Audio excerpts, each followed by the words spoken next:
अमना कैसी हैं आप? खैरियत से? मैं बिल्कुल ठीक, आप सुनाएं? ठीक है अल्हम्दुलिल्लाह। हाउ इज गोइंग देयर मरी में? एज अ डायरेक्टर आप अपनी रिस्पांसिबिलिटीज को बड़े अच्छे से निभा रहे हैं, वी ऑल सी दैट। कैसा चल रहा है वहाँ का सिस्टम? जी माशाल्लाह ठीक चल रहा है। वहाँ पे भी आपको पता ही है कि हम एडिक्शन के पेशेंट्स और साइकेट्रिक इलनेसेस के जो पेशेंट्स हैं तो उनका इलाज करते हैं और पेशेंट वहाँ पे अपने इलाज के लिए दाखिल होते हैं। फैमिलीज के साथ भी इसी तरह से काम हो रहा है जैसे विलिंग वेज में होता है। फैमिलीज के साथ काम करना I think very very important in any, जैसे हम तो एडिक्शन में ज़्यादा लोगों का ख्याल है कि हम एडिक्शन में ज़्यादा हमारी स्पेशलिटी है, जो कि है भी पुरानी जो सर का एक्सपीरियंस है सदाकत क्लिनिक से लेकर विलिंग बेस तक, और कोई भी इलनेस है अगर वो साइकेट्रिक है या कोई फिजिकल इलनेस भी है, आई थिंक फैमिलीज का रोल बड़ा इम्पोर्टेंट है। आप हम जब भी फैमिलीज को, आप भी मरी में भी, यहाँ पर भी आप काम करती रही, हम देखते हैं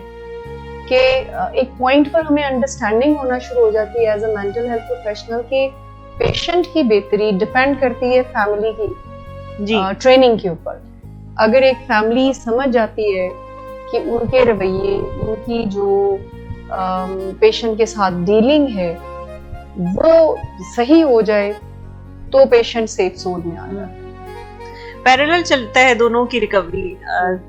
समझा ये जाता है कि मरीज को दाखिल किया है तो इलाज उसी का ही होना है, लेकिन ये जो पेशेंट के अलावा जो फैमिली के लेवल पे उनकी एक अपनी रिकवरी और उनकी एक अपनी जर्नी है जो कि शुरू हो जाती है। और ये बात उनको उस वक्त शुरू में समझ नहीं आती जब वो मरीज को दाखिल करते हैं, तो उनको लगता है कि इसी के इलाज के लिए हम आए हैं और इसका इलाज होगा तो ये ठीक हो जाएगा तो हम भी खुद ही ठीक हो जाएंगे। लेकिन उसके बाद फिर काउंसलिंग में आप कभी यही एक्सपीरियंस होगा कि फिर उनको बताना पड़ता है कि ये आपकी भी रिकवरी चाहिए। हाँ। इस सारे प्रोसेस में, और वो बड़ा मुश्किल काम होता है बिकॉज फैमिली इस नीयत से आई भी होती है कि ये है हमारा पेशेंट, ये प्रॉब्लम्स क्रिएट कर रहा है, इसके साथ मसला है और इसको जो है वो आप ठीक कर दें। और हमारे सामने as a mental health professional, as a therapist, as a counsellor ये गोल भी होता है कि पेशेंट की बेहतरी फैमिली की बेहतरी के साथ बहुत इंटरलिंक्ड है ना। ऐसा नहीं हो सकता कि आप बिल्कुल इन आइसोलेशन किसी एक को बेहतरी की तरफ लेके जाएं और बाकियों को कहें कि आपके करने का कोई काम नहीं है। सारे प्रोसेस में तो इंटरलिंक्ड है और बात बात समझ नहीं आती है कि किसके रवैये ने किसको मुतासिर किया। पहले किसका रवैया खराब हुआ था और उसके बाद दूसरे के रवैये पे असर हुआ। और समटाइम्स नजर आता है कि फैमिली के कुछ रवैये पहले बिगड़े थे तो जिसका असर पेशेंट पे पड़ा। समटाइम नजर आता है कि पेशेंट के हालात की वजह से फैमिली के ऊपर बहुत बुरा असर पड़ा। फैमिली उसको डील नहीं कर पाई सही तरह से, फैमिली इनोसेंटली मासूमियत में ऐसे कुछ बिहेवियर्स करती रही इस नियत के साथ कि उसका ये प्रॉब्लम फिक्स करेंगे, जिससे कि प्रॉब्लम और बढ़ता गया। जैसे एनेबलिंग प्रोवोकिंग विक्टिम यहाँ पर हम बोलते हैं।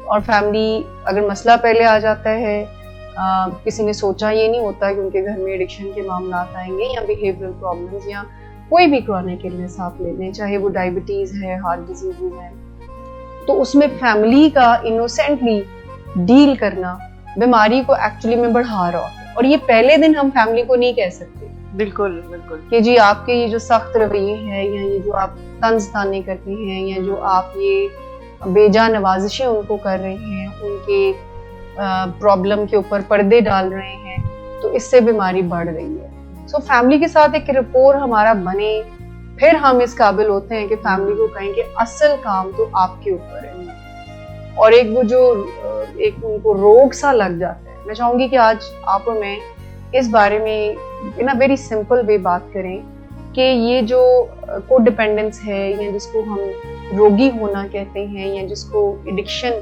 रिलेशनशिप की एडिक्शन कहते हैं, ये फैमिलीज में कैसे पाई जाती हैं और फिर कैसे फैमिलीज इसकी वजह से इलाज भी नहीं करवा सकती मोस्ट ऑफ द टाइम। जी ये एक इतना ये समझें कि एक वसी मौजू है जी, और बहुत ही अहम मौजू है जिस पे बात करना ज़रूरी है। और हम क्योंकि बात पर्टिकुलरली तो करेंगे अपने नशे के जो हमारे मरीज आते हैं उनकी फैमिलीज किस तरह से रोग का शिकार हो जाती हैं और जिसे कहते हैं ना रोग शेयर करती हैं पेशेंट के साथ, हम रोगी बन जाती हैं अपने मरीज के साथ। लेकिन जनरली भी रिलेशनशिप्स में बहुत ज़रूरी है इस बात को समझना कि कोडिपेंडेंस का आंसर कहाँ आ रहा है, कहाँ नहीं आ रहा।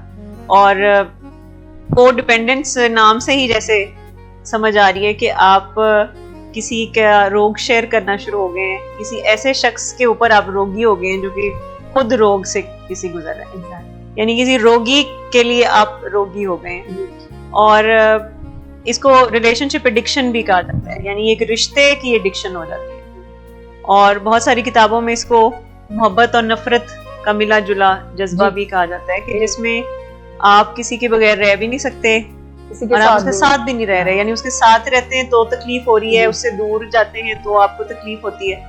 और इसमें यूजुअली ऐसा महसूस होता है कि मोहब्बत करके तो एक दुख मिल रहा है, मोहब्बत की एक बड़ी तकलीफ उठानी पड़ रही है किसी को। और फैमिली यूजुअली फैमिलीज जब कोडिपेंडेंट फैमिलीज हमारे पास आती हैं तो उनके जुमलों से पता लगना शुरू हो जाता है कि ये कितनी ज्यादा तकलीफ में है उस रिश्ते में। देखिए आपने क्या सुने हुए ऐसे जुमले जब आप के पास पेशेंट की फैमिली? सबसे बड़ी बात जो फैमिलीज कह रही होती है वो ये है कि ये कोई हमारे नंबर वन गुनाह का कोई नतीजा है, शदीद वो उसमें शेम में होती हैं, गिल्ट में होते हैं, तो गलती हो गई। उनको लगता है कि हमने सही परवरिश नहीं की, वी आर रिस्पांसिबल। लेकिन हमने उसकी एक बड़ी वजह ये भी होती है कि पेशेंट भी ये इंड्यूस कर रहा होता है ये जो मेरे हालात हैं ये आपकी वजह से है। जैसे आपने कोडिपेंडेंस की बात की है, या हम रोगी होने की बात की है, या फैमिली की जो तकलीफ होती है उसकी बात की है, तो ये एक ऐसी तकलीफ है, यानी एक मरीज है जो नशे का मरीज है, उसकी सारी जिंदगी डिपेंड कर रही है, उसके तमाम उसकी जज्बाती सेहत, उसकी मिजाज, उसका जिस्मानी सेहत, उसकी इवन स्पिरिचुअल हेल्थ भी डिपेंड कर रही होती है केमिकल के ऊपर, वो उसको डैमेज कर रही होती है। और कोडिपेंडेंस का एग्जैक्टली वही बिहेवियर होता है कि जो उसकी केमिकल डिपेंडेंट का केमिकल के साथ होता है। उनकी भी मतलब बाय द डेफिनेशन ये है कि आपकी भी किसी बंदे की जज्बाती, जिस्मानी और रूहानी सेहत जो है वो डिपेंड करना शुरू कर दी किसी ऐसे बंदे के साथ, ऐसे बंदे पर जो कि खुद किसी के ऊपर डिपेंडेंट है, या किसी इलनेस पे। और मतलब उसमें ये होता है कि जैसे जुमले अक्सर जो सुनने को मिलते हैं कि वो खुश तो हम खुश। हाँ जी, एक तो ये जुमला, जिस रिश्ते में इस तरह की बातचीत चल रही है ना कि वो खुश होगा तो मैं खुश हूँ, वो खाना खाएगा तो मैं भी खाऊंगा, बिल्कुल, वरना मैं भी भूखा रहूंगा, आज वो दुखी है तो मेरी भी जिंदगी अंधेर है। हाँ जी। या इस तरह के अगर हैं जुमले कि बिल्कुल जो है वो कभी कभी दिल करता है कि हम बिल्कुल इसको छोड़ दें। हाँ, और फिर उसके बाद जब कोई कहे कि फिर आप छोड़ क्यों नहीं देते, तो फिर उसके बाद अगला जुमला होता है कि नहीं मेरे बगैर इसका क्या होगा, या मेरा क्या बनेगा, या उसका क्या बनेगा। सो मच सो कि ऐसी वाइफ्स के साथ हमने काम किया, एंड आई एम श्योर आप भी रिलेट कर पाएंगी, कि जो कहती हैं कि अब इस हालत में हम इसको छोड़ नहीं सकते, आप इसको ठीक कर दें और फिर मैं इसको छोड़ दूंगी। तो हम उनको कहते हैं कि अगर आपने ठीक करके छोड़ना है तो उनको ठीक मत करवाए। यानी एक ऐसा तकलीफ दे रिश्ता हो जाता है, जैसे आपने शुरू में कहा कि एक मोहब्बत भी है और एक नफरत भी है, और इतनी तकलीफ से एक रिश्ते को निभा रहे होते हैं और पूरी जिम्मेदारी के साथ। यानी अगले बंदे की भी जिम्मेदारी वो है, उसकी जिंदगी में कोई प्रॉब्लम है, उसकी जिंदगी में कोई हेल्प है चाहिए, कोई सपोर्ट चाहिए, उसकी इवन खाने पीने, सोने जागने, इवन ड्रग अगर वो कर रहा है तो ड्रग को कंट्रोल करने की जिम्मेदारी भी जी, यानी उसकी जिंदगी, वो जो जितने जो लोग भी कोडिपेंडेंट होते हैं वो अपनी एक्चुअली जिंदगी नहीं गुजार रहे होते हैं, वो उस शख्स की जिंदगी गुजार रहे होते हैं जिसके ऊपर वो कोडिपेंडेंट होते हैं, और उनको लगता है कि हमारी अपनी कोई पर्सनल लाइफ नहीं है, मेरा क्या है, मेरा कुछ भी नहीं है, बस यही है, सब कुछ यही है। और वालिदैन भी यही समझते हैं और कहते हैं कि हमारी तो बस जिंदगी गुजर गई जो गुजरनी थी, बस ये खुश रहे, ये ठीक हो जाए, तो हम और कुछ नहीं चाहते। और यानी ऐसे जो कोडिपेंडेंट पार्टनर्स यूजुअली होते हैं, फैमिली मेंबर्स होते हैं, तो वो मायूस अपने से तो बिल्कुल ही हुए होते हैं कि हमारी तो अब कोई मतलब हमारी लाइफ नहीं है। यानी उनको अच्छा ये आइडिया भी अगर हम उनसे ये कहें ना कि इस इलाज में आप अपने लव्ड वन की मदद तब कर सकेंगे जब आप अपना ख्याल रखना शुरू करेंगे, तो सम टाइम वो ऐसे हैरत से हमें देख रहे होते हैं कि क्या बात है, हमने कोई बहुत ही आउट ऑफ द वे जाकर बात कर दी और कोई ऐसी बात कर दी है जिसका कोई लिंक नहीं है यहाँ पर। तो वो कहते हैं कि जो मेहनत, मुझे याद है कि एक फैमिली ने मुझे ये कहा कि जो आप हमें सिखा रहे हैं ना, ये जो आपको लग रहा है कि हमें हेल्प की जरूरत है और हम अपना ख्याल रखें, अपनी नींद का, अपनी खुराक का, वॉक एंड एक्सरसाइज का, अपनी जिंदगी को बेहतर के, तो आप हम पे टाइम प्लीज इस पे जाया मत करें, पेशेंट को आप ये टाइम भी पेशेंट को दें। इवन एज अ काउंसलर इस किस्म के क्वेश्चन लेकिन आपको भी सुनने पड़ते होंगे कि जब हम किसी पेरेंट को कह रहे होते हैं कि आपको अपना ख्याल रखना चाहिए, आपको नींद पूरी करनी चाहिए, आपको अपने सेहत का ख्याल रखना चाहिए, या अगर हम किसी के लाइफ पार्टनर को ये कहते हैं किसी पेशेंट के कि आपको अपना ख्याल रखना चाहिए, तो वो एक दो सवाल हमसे पूछ रहे होते हैं कि आप शादीशुदा हैं, आपके बच्चे हैं, जब आपके होंगे तो आपको पता चलेगा। कॉमन कि आपको भी पता नहीं है, आप माँ नहीं है, आप बाप नहीं है, आपको नहीं पता कि बच्चों की ये कितनी तकलीफ है। अब आप इसे अंदाजा लगाएं कि समझा ये जाता है कि माँ बाप होना जैसे कोई तकलीफ दे ड्यूटी है जो कि करनी पड़ रही है, और माँ बाप तो ऐसे ही वो दुनिया में आए इसीलिए थे कि वो तकलीफें झेलें। अच्छा, एक्चुअली उनका परसेप्शन भी यही बिलीफ होता है। मदर एक बहुत कॉन्फिडेंस में ये बात कह रही होती है कि माँ जो हुई तो माँ का काम है रास्ते जागते रहना, तकलीफ में रहना, बाउंड्रीज को ब्रीच करवाना, गाली गलौज सुनना। तो उनको लगता है कि ये माँ का सारी चीजें हैं कि रातों को जागकर वो हर चीज का ख्याल रखे और बदले में उसको कुछ भी नहीं चाहिए। यानी आप समझे कि एक जो शहीद वफा का कॉन्सेप्ट है ना, कि अगर आपने किसी से मोहब्बत की है तो फिर अब आपने उसके नाम पे शहीद होना है, आपका काम ही यही है कि आपको शहीद होना है, और यही रुतबा है सबसे ऊंचा जो आप किसी मोहब्बत के रिश्ते में दे सकते हैं। तो ये एक समझा जाता है। कोडिपेंडेंट्स को एक्चुअली शहीद वफा भी कहते हैं कि ये मोहब्बत के नाम पे शहीद होने को समझते हैं कि ये बहुत बड़ा काम है और बहुत ही इसका वर्च्यू है ये बहुत बड़ा।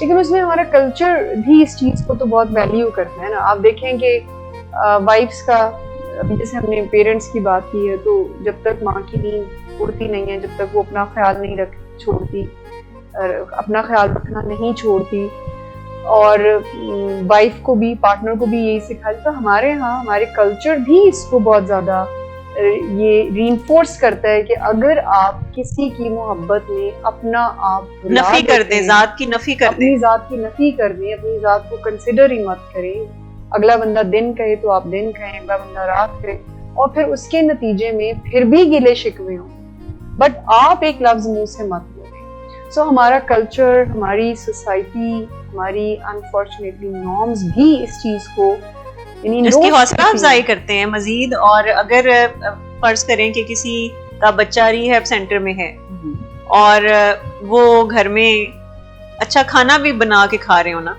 या वो कोई बेहतर तैयार हुए हो, या किसी का शौहर रिहैब सेंटर में है और वो शॉपिंग करने गई हुई है या फेस सर्विस करवाई तो उसको तो उसको शेम करना शुरू हो जाएंगे सब, ये कैसी बीवी है या कैसी माँ है। इवन मुझे खुद पेशेंट्स की मदर्स कहती हैं कि कभी कभी जब आप लोग हमें कहते हैं कि जी अपना थोड़ा ख्याल रखें, और हम जब थोड़ा रख रहे होते हैं, बच्चा हमारा रिहैब में होता है, तो अचानक से हमें ख्याल आता है कि मैं कैसी माँ हूँ, मैं शायद अच्छी माँ नहीं हूँ, मुझे तो हर वक्त रोना चाहिए और हर वक्त दुखी होना चाहिए। तो मतलब गिल्ट होना शुरू हो जाता है फैमिलीज को भी, क्योंकि कल्चर ने ही सिखाया है कि आप की इज्जत इसी में है कि आप शहीद हो जाएं किसी की मोहब्बत में, अपनी जात की नफी कर दें। माएँ यूजुअली गिल्ट फील करना शुरू हो जाती हैं जब वो कुछ अपने बारे में सोचना शुरू करती है कि नहीं मेरी भी कोई लाइफ है, मेरे भी जिंदगी के गोल्स हैं जो मुझे अचीव करने हैं। तो वो पूरी एक मेवर बना लेते हैं अपने बच्चों को। अगर जब वो बना लेते हैं तो उनको माशरा ये कहता है कि ये है एक अच्छी माँ की। एक दफा ग्रुप में एक बात हो रही थी, तो उसमें एक खातून ने एक बात की कि जब किसी लड़की की शादी हो जाती है तो फिर उसकी जिंदगी, फिर उसका शौहर और बच्चे ही हैं। तो मुझसे उन्होंने कहा कि आपकी, आई वाज न्यू उस टाइम पे ना, सो मुझे कहा कि आपकी क्या राय है इस बारे में। तो मैंने कहा कि बहुत ही इज्जत और एहतराम से मेरा इससे डिसएग्रीमेंट इस तरह से है कि अगर आप वाकई में ये समझते हैं, अगर एक खातून ये समझती है कि अब शादी के बाद उसकी पूरी जिंदगी बच्चे और हस्बैंड है, फिर उसको गिले के साथ नहीं होना चाहिए, क्योंकि वो अपने आप को as a human being neglect कर रही है। वो भी एक एप्रिसिएशन चाहती है, वो भी एक केयर चाहती है, लेकिन वो समझती है कि नहीं, मेरा ही काम केयर टेकिंग है और मैंने ही इनका ख्याल रखना है। तो फिर छोटे छोटे गिले आपको नजर आते हैं कि मैं तो हर बंदे का ख्याल रखूं। एंड एक बड़ी हैरत की बात यह है कि अगर आपने ये नोट करना है कि कोडिपेंडेंट कौन है, तो घर में जो बंदा सबका ख्याल रख रहा होगा, सबको प्रॉब्लम को फिक्स कर रहा होगा, सबकी हेल्प कर रहा होगा, हर बंदे की जिम्मेदारी ले रहा होगा, कुर्बानियां दे रहा होगा, और इसके साथ साथ सबको उसी से शिकायत हो, वो कोडिपेंडेंट है, जिसको कहा जा रहा हो डू मोर। हाँ, डू मोर, और करें आप, आपने किया ही क्या है हमारे, और आपने किया ही क्या है। सो मैंने उनको कहा कि फेयर इनफ, अगर कोई बंदा ये समझता है और वो अपनी जिंदगी वक्फ कर देता है अपने बच्चों और हस्बैंड के लिए, लेकिन उसके बाद फिर उसका गिला नहीं बनता, उसके बाद फिर वो ये ना कहे, है वो ह्यूमन बीइंग और उसके जहन में ख्याल आएगा। हाँ। तो फिर अपने आप को ह्यूमन बीइंग की ही रेस में हम रखते हैं ना, हम कोई फरिश्ते तो है नहीं है जो गलतियां नहीं कर सकते। हाँ, लेकिन कोडिपेंडेंस में ऐसा लगना शुरू हो जाता है कि कुछ सुपर ह्यूमन हमारे अंदर कुछ टैलेंट्स होना चाहिए, और ऐसे ही होना चाहिए। हाँ। और आउट ऑफ द वे जाके फैमिली मेंबर्स कर रहे होते हैं किसी के लिए, अपने बहुत सारे जो पर्सनल उनकी जो गोल्स होते हैं उस पे वो सैक्रिफाइस करते हैं और कुर्बानियां बहुत सारी देते हैं। और ये जो जुमला है कि साडी खैर है, ये जो मेरी खैर है, ये हम कह तो देते हैं कि मेरी खैर है, लेकिन बाद में वो रह के आपको हॉन्ट करती है ये बात कि मेरा कोई फिक्र क्यों नहीं कर रहा। क्योंकि उसकी एक बेसिक वजह मुझे जो लगती है फैमिलीज के साथ काम कर करके, और खुद भी हम अपने आप को इम्प्रोवाइज करते हैं over the period of time, वो ये है कि ये सारी जो मेहनत है वो अगले से वैलिडेशन के लिए होती है कि आप डू मोर वाली बात को भी एक्सेप्ट करते हैं, आप सेल्फ को निगलेक्ट करते हैं, आप बाउंड्रीज का बिल्कुल ब्रीच हुई भी होती हैं, आप बिल्कुल डिप्रेसिव सी लाइफ जी, यानी हर कुछ करके आप देखते हैं just for the sake of कि मैं कोई बहुत ही महान पर्सन। अच्छा, अनफॉर्चुनेटली वो टाइटल नहीं मिल रहा होता, यानी वो लोग उल्टा आपको और डोरमेट की तरह इस्तेमाल कर रहे होते हैं, और लोग कहते हैं जी ये सफोकेट करते हैं आप हमें। देखिए, जब हम खुद अपने मुंह से कहते हैं ना कि मेरी खैर है, हाँ, तो फिर लोग भी आपके साथ यही सलूक करते हैं ना कि आप इनकी खैर है। और हम ये समझते हैं कि जब हम कहेंगे कि मेरी खैर है, कोई बात नहीं, तो शायद लोग आपको पलकों पे बिठा के रखेंगे कि ये तो बहुत अजीम लोग हैं। लेकिन लोग भी आपको वैसे ट्रीट करते हैं जैसे कि आप अपने आप को खुद ट्रीट कर रहे हो।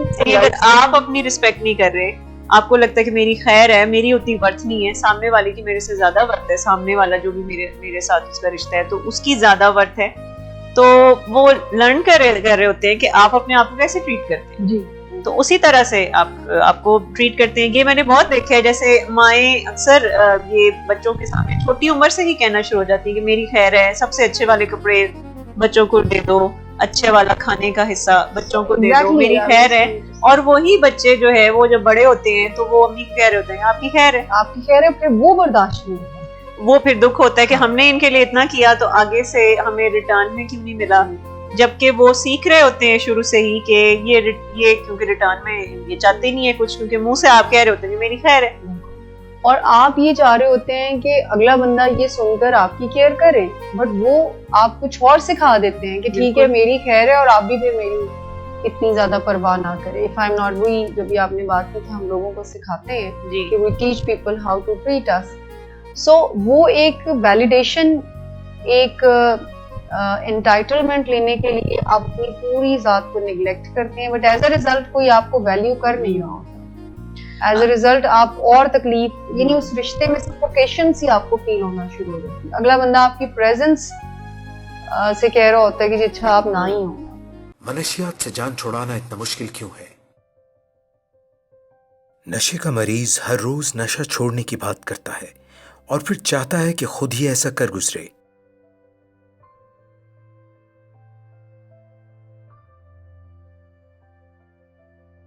वो अपने दोस्तों को बताता है कि उसने हमेशा के लिए नशा छोड़ दिया है, मगर ये तरीका ज्यादातर काम नहीं करता। आखिरकार वो फिसल जाता है और दोबारा नशा शुरू कर देता है। फिर बहुत नदामत होती है। नशा छोड़ना इतना मुश्किल क्यों है? नशा छोड़ना मुश्किल इसलिए है कि ये एक दिमागी बीमारी है। नशा करते रहने को दिल चाहता है, हालांकि नशा हमें बर्बाद कर रहा होता है। नशा छोड़ने के लिए मदद की जरूरत होती है। हमारा दिमाग कंट्रोल टावर की तरह सिग्नल भेजता है ताकि हम जान लें कि कौन सा काम करना है और कौन सा नहीं। वो हमें दूसरे रास्ते भी बताता है। नशा करने से दिमाग के कीमियाई सिग्नल बदलने लगते हैं। आपकी पसंद और नापसंद बदल जाती है। फिर आप वो करते हैं जो नशा आपसे करवाता है। आप पूरी तरह नशे के काबू में आ जाते हैं। दिमाग में मजे का मरकज तब मुतहर्रिक होता है जब आप खाते हैं, आपको प्यार होता है या फिर किसी मजेदार तजुर्बे से गुजरते हैं। दिमाग का जो हिस्सा आपको मजे का एहसास दिलाता है वो भी नशे का रसिया हो जाता है और बाकी चीजों से मुंह मोड़ लेता है। नशा एक तरह से दिमाग को अगवा कर लेता है और दिमाग के लिए नशा सब चीजों से ज्यादा अहम हो जाता है। जब कोई नशा करता है तो पहले पहल उसे कैफो सरूर मिलता है, मजा आना अच्छा लगता है, मगर वक्त गुजरने के साथ साथ सरूर इतना भरपूर और देरपा नहीं रहता। एक तरह से नशे में बरकत नहीं रहती और फिर बस हर वक्त नशा चाहिए। नशा न करें तो बहुत स्यापा होता है। इसे कहते हैं कि आपको नशे की लत लग गई है। मगर आपको इस तरह नशे के चुंगल में फंसे रहने की जरूरत नहीं। नशा छोड़ना मुश्किल है मगर ये ऐन मुमकिन है। दुनिया में रोजाना लाखों लोग नशा छोड़ते हैं। अगर आपको या आपके किसी प्यारे को नशे की बीमारी है तो मदद हासिल कीजिए। सदाकत क्लिनिक से मदद हासिल कीजिए। यहाँ से नहीं तो किसी से भी मदद हासिल कीजिए, पर मदद जरूर हासिल कीजिए। मदद हासिल कीजिए, मदद हासिल कीजिए। A public service message bye Sadaqat clinic. अभी कॉल कीजिए मरी 0300 741 3639, कराची 0314 686 5271।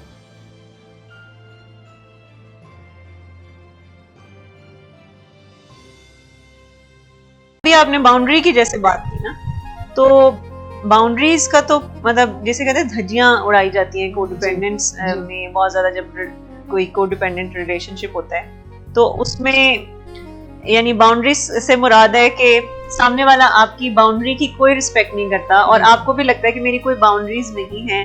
कोई भी आपको कुछ भी कह जाएगा, जी बिल्कुल, कोई भी किसी तरह के अल्फाज आपके सामने यूज कर देगा और आपको लगेगा कि अच्छा I deserve this. Yes, I deserve that. I mean कुछ बातें ऐसी होती हैं जो हम एज अ थेरेपिस्ट फील करते हैं। यानी अक्सर हम जब फैमिली से बात करते हैं तो मुझे याद है एक मदर के साथ हम काम कर रहे थे तो उनका यहाँ पर एक इंटरवेंशन राइटिंग प्रोसीजर होता है, यू नो दैट, कि वो कुछ लेटर फैमिली में लिखने होते हैं पेशेंट के अंदर एक रिस्पेक्टफुल वे में, एक आगाही और डिनाइल ब्रेकिंग के लिए। तो उसमें दो इवेंट में, एक इवेंट में लिखा हुआ था कि मदर को पेशेंट ने, उनके बेटे ने धक्का दिया, पुश किया, जरा फिजिकली हिट किया अंडर द इन्फ्लुएंस नशे की हालत में।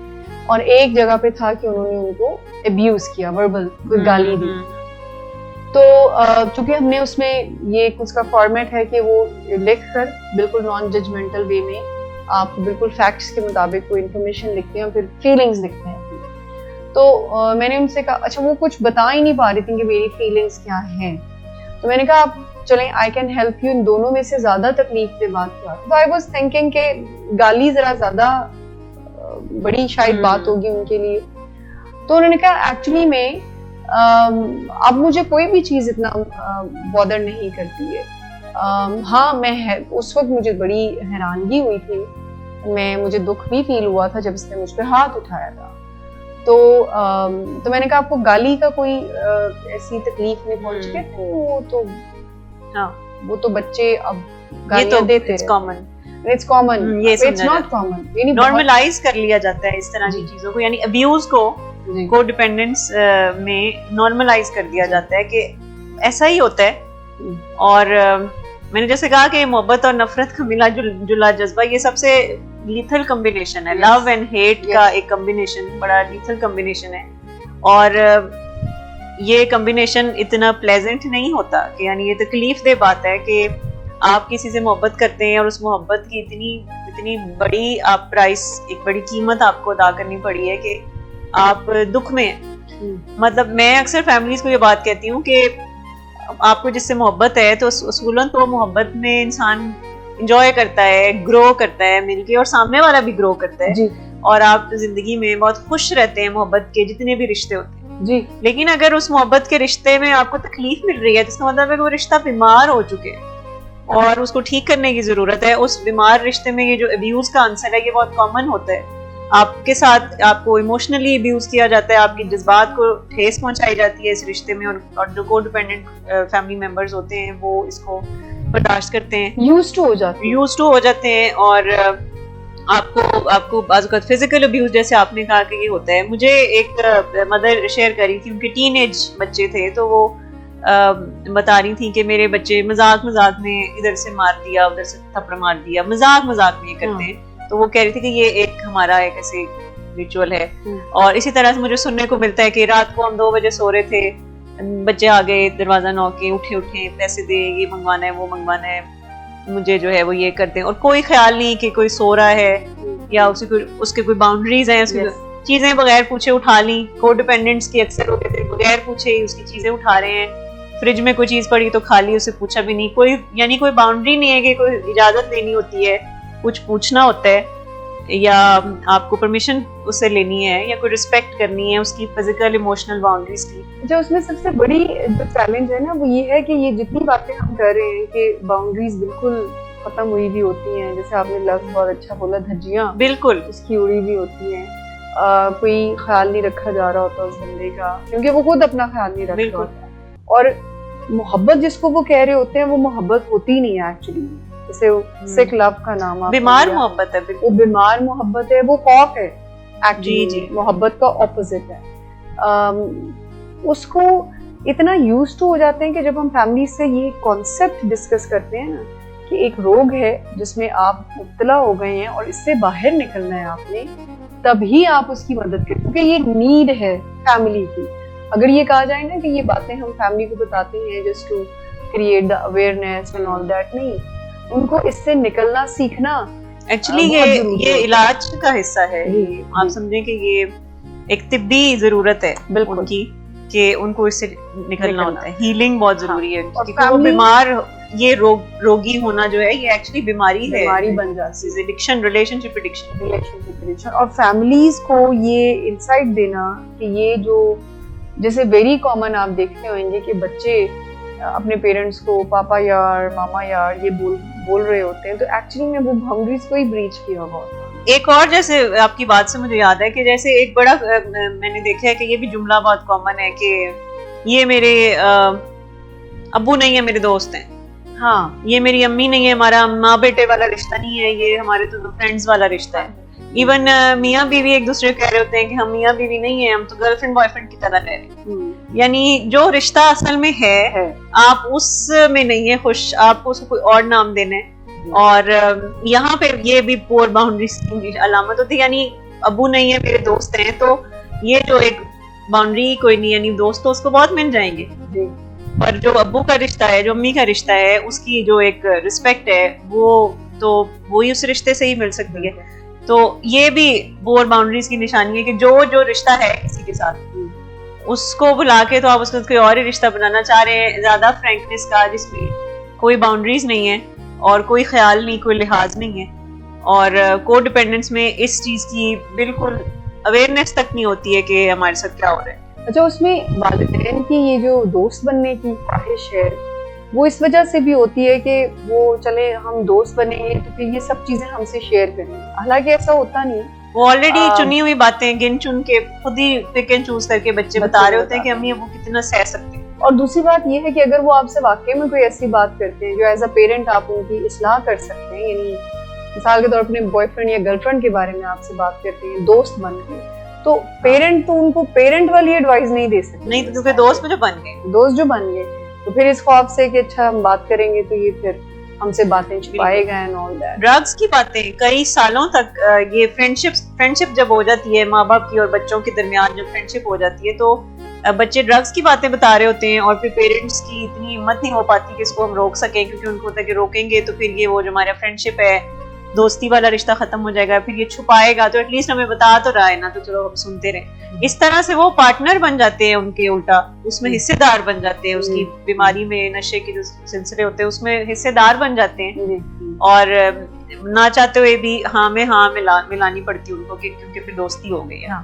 और वो जो एक अनकॉन्शियसली दोनों पार्टीज ये सीख लेती हैं कि एक प्रॉब्लम क्रिएट करेगा और दूसरा उस पे पर्दे डालेगा, बिल्कुल, और उसको और उसकी ड्यूटी है कि पर्दे डालना, और पूरा जो कि मिसबिहेव कर रहा है, जो कि बाउंड्रीज को बार बार तोड़ रहा है, जो कि जज्बात को तहस नहस कर रहा है अगले बंदे के, कोई उसकी रिस्पेक्ट का ख्याल नहीं रख रहा, तो उस बंदे को ये पूरा कॉन्फिडेंस है कि मैं जो भी करूं इसने किसी को नहीं बताना, क्योंकि उसकी खैर है ना, उसकी तो खैर है, और मतलब ये उसको भी पता है कि मैं I am not allowed to tell anybody, क्योंकि ये तो हमारी आपस की बात है, ये तो हम ही ठीक करेंगे। और फिर ये एक के अच्छा मारते हैं, डांटते हैं, डिसरिस्पेक्ट करते हैं, तो कहीं प्यार भी करते हैं। चलें वो ना करें, मेरा काम तो प्यार है। मैं ये भी कहते हुए लोगों को सुना है कि ठीक है, मुझे इसका अजर अल्लाह से लेना है, और अगर ये मुझे नहीं भी कोई अजर देते, मुझे इनसे कुछ नहीं चाहिए, ये सारी चीजें मैं for the sake of my higher power कर रही हूं। पीपल प्लीजिंग का जो आंसर है ना जी, वो बहुत ज्यादा होता है कोडिपेंडेंस में, कि बस मुझे खुश रखना है सबको, यानी मेरी ड्यूटी है कि मैं सबको खुश रखूं, मुझे कोई खुश रखे ना रखे मुझे इससे परवाह नहीं है, पर मुझे बस सबको खुश रखना है, किसी को मेरे से गिला नहीं होना चाहिए, और कोई मेरे से मतलब हर्ट ना हो, मेरे बारे में एक सबका ख्याल हो कि ये बहुत अच्छे इंसान है, बहुत अजीम है, जैसे आपने लफ्ज़ तो महान होने वाली जो एक ख्वाहिश होती है कि सबकी नजरों में एक मेरा जो है ना एक ऐसा एक कॉन्सेप्ट वो सबकी नजरों में हो कि ये बहुत अजीम इंसान है, और इस ख्वाहिश में किसी भी हद तक जाने के लिए तैयार हो जाते हैं, और यही वजह कि वो अपनी जात की भी नफी करते हैं। और बहुत सारी बीमारियों का आंसर भी कोडिपेंडेंस में पाया जाता है कि जितने भी कोडिपेंडेंट लोग होते हैं वो अक्सर बहुत सारी जिस्मानी बीमारियों का शिकार होते हैं, क्योंकि वो अपना ख्याल नहीं रखते, हेडेक्स उनको हो रहे हैं, माइग्रेन्स के मसले बहुत ज्यादा देखेंगे, ब्लड प्रेशर के इश्यूज, स्टमक अपसेट अक्सर उनका रहता है बहुत ज्यादा, डायबिटीज के मामला, हार्ट डिजीजेस, यानी इस तरह की बहुत सारी बीमारियों का भी वो शिकार हो जाते हैं। अगर हम पर्टिकुलरली एडिक्शन की बात करते हैं तो बहुत सारे कोडिपेंडेंट्स खुद भी एडिक्शन में, जैसे ये स्लीपिंग पिल्स की एडिक्शन है, या इस तरह मोबाइल गेम्स खेलने की भी एडिक्शन बहुत ज्यादा हो जाती है, अपने आप को वो कहते हैं कि जी इससे हम अपने आप को डिट्रैक्ट करते हैं। शॉपिंग एडिक्शन बहुत कॉमन है कि जी हम थोड़ा डाइवर्ट करते हैं, दूसरों के साथ बेइंतहा काइंड होने की भी एडिक्शन की हद तक। फूड एडिक्शन बहुत कॉमन है कि वजन बाज़ बढ़ा देते हैं, अपना ख्याल नहीं रखते, और वो खाने से अपनी वो इमोशनल ईटिंग करना, ये बहुत कॉमन है इसमें। और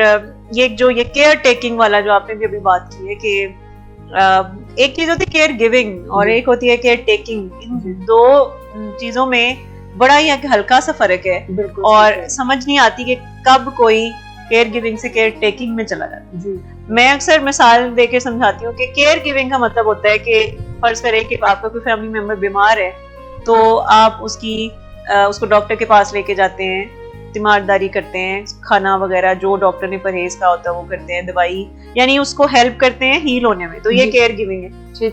लेकिन केयर टेकिंग में आप जो उसकी बीमारी की वजह से जो नुकसान हो रहे होते हैं, आप उन नुकसानों को बस कवर कर रहे होते हैं और उसको रेस्क्यू कर रहे होते हैं। यानी अगर कोई बीमार है और वो कह रहा है कि मैंने डॉक्टर के पास नहीं जाना, तो जो केयर टेकर होगा वो कहेगा कि अच्छा अगर वो परेशान है और वो कह रहा है कि मैंने नहीं जाना, उसको तंग ना करो, प्रेशर मत डालो, उसको तंग ना करो, उसको स्ट्रेस ना दो, नहीं खाना ये परहेज, वो कह रहा है मीठा दे दो तो दे दो उसको, अगर डॉक्टर ने मना भी किया है कोई बात नहीं, बस उसको खुश रखो।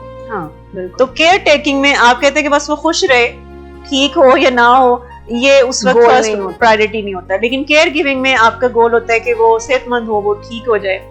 तो अक्सर कोडिपेंडेंस में केयर टेकिंग ज्यादा हो रही होती है, यानी उसको रेस्क्यू किया जा रहा होता है, वो बीमारी में मसाइल पैदा कर रहा है।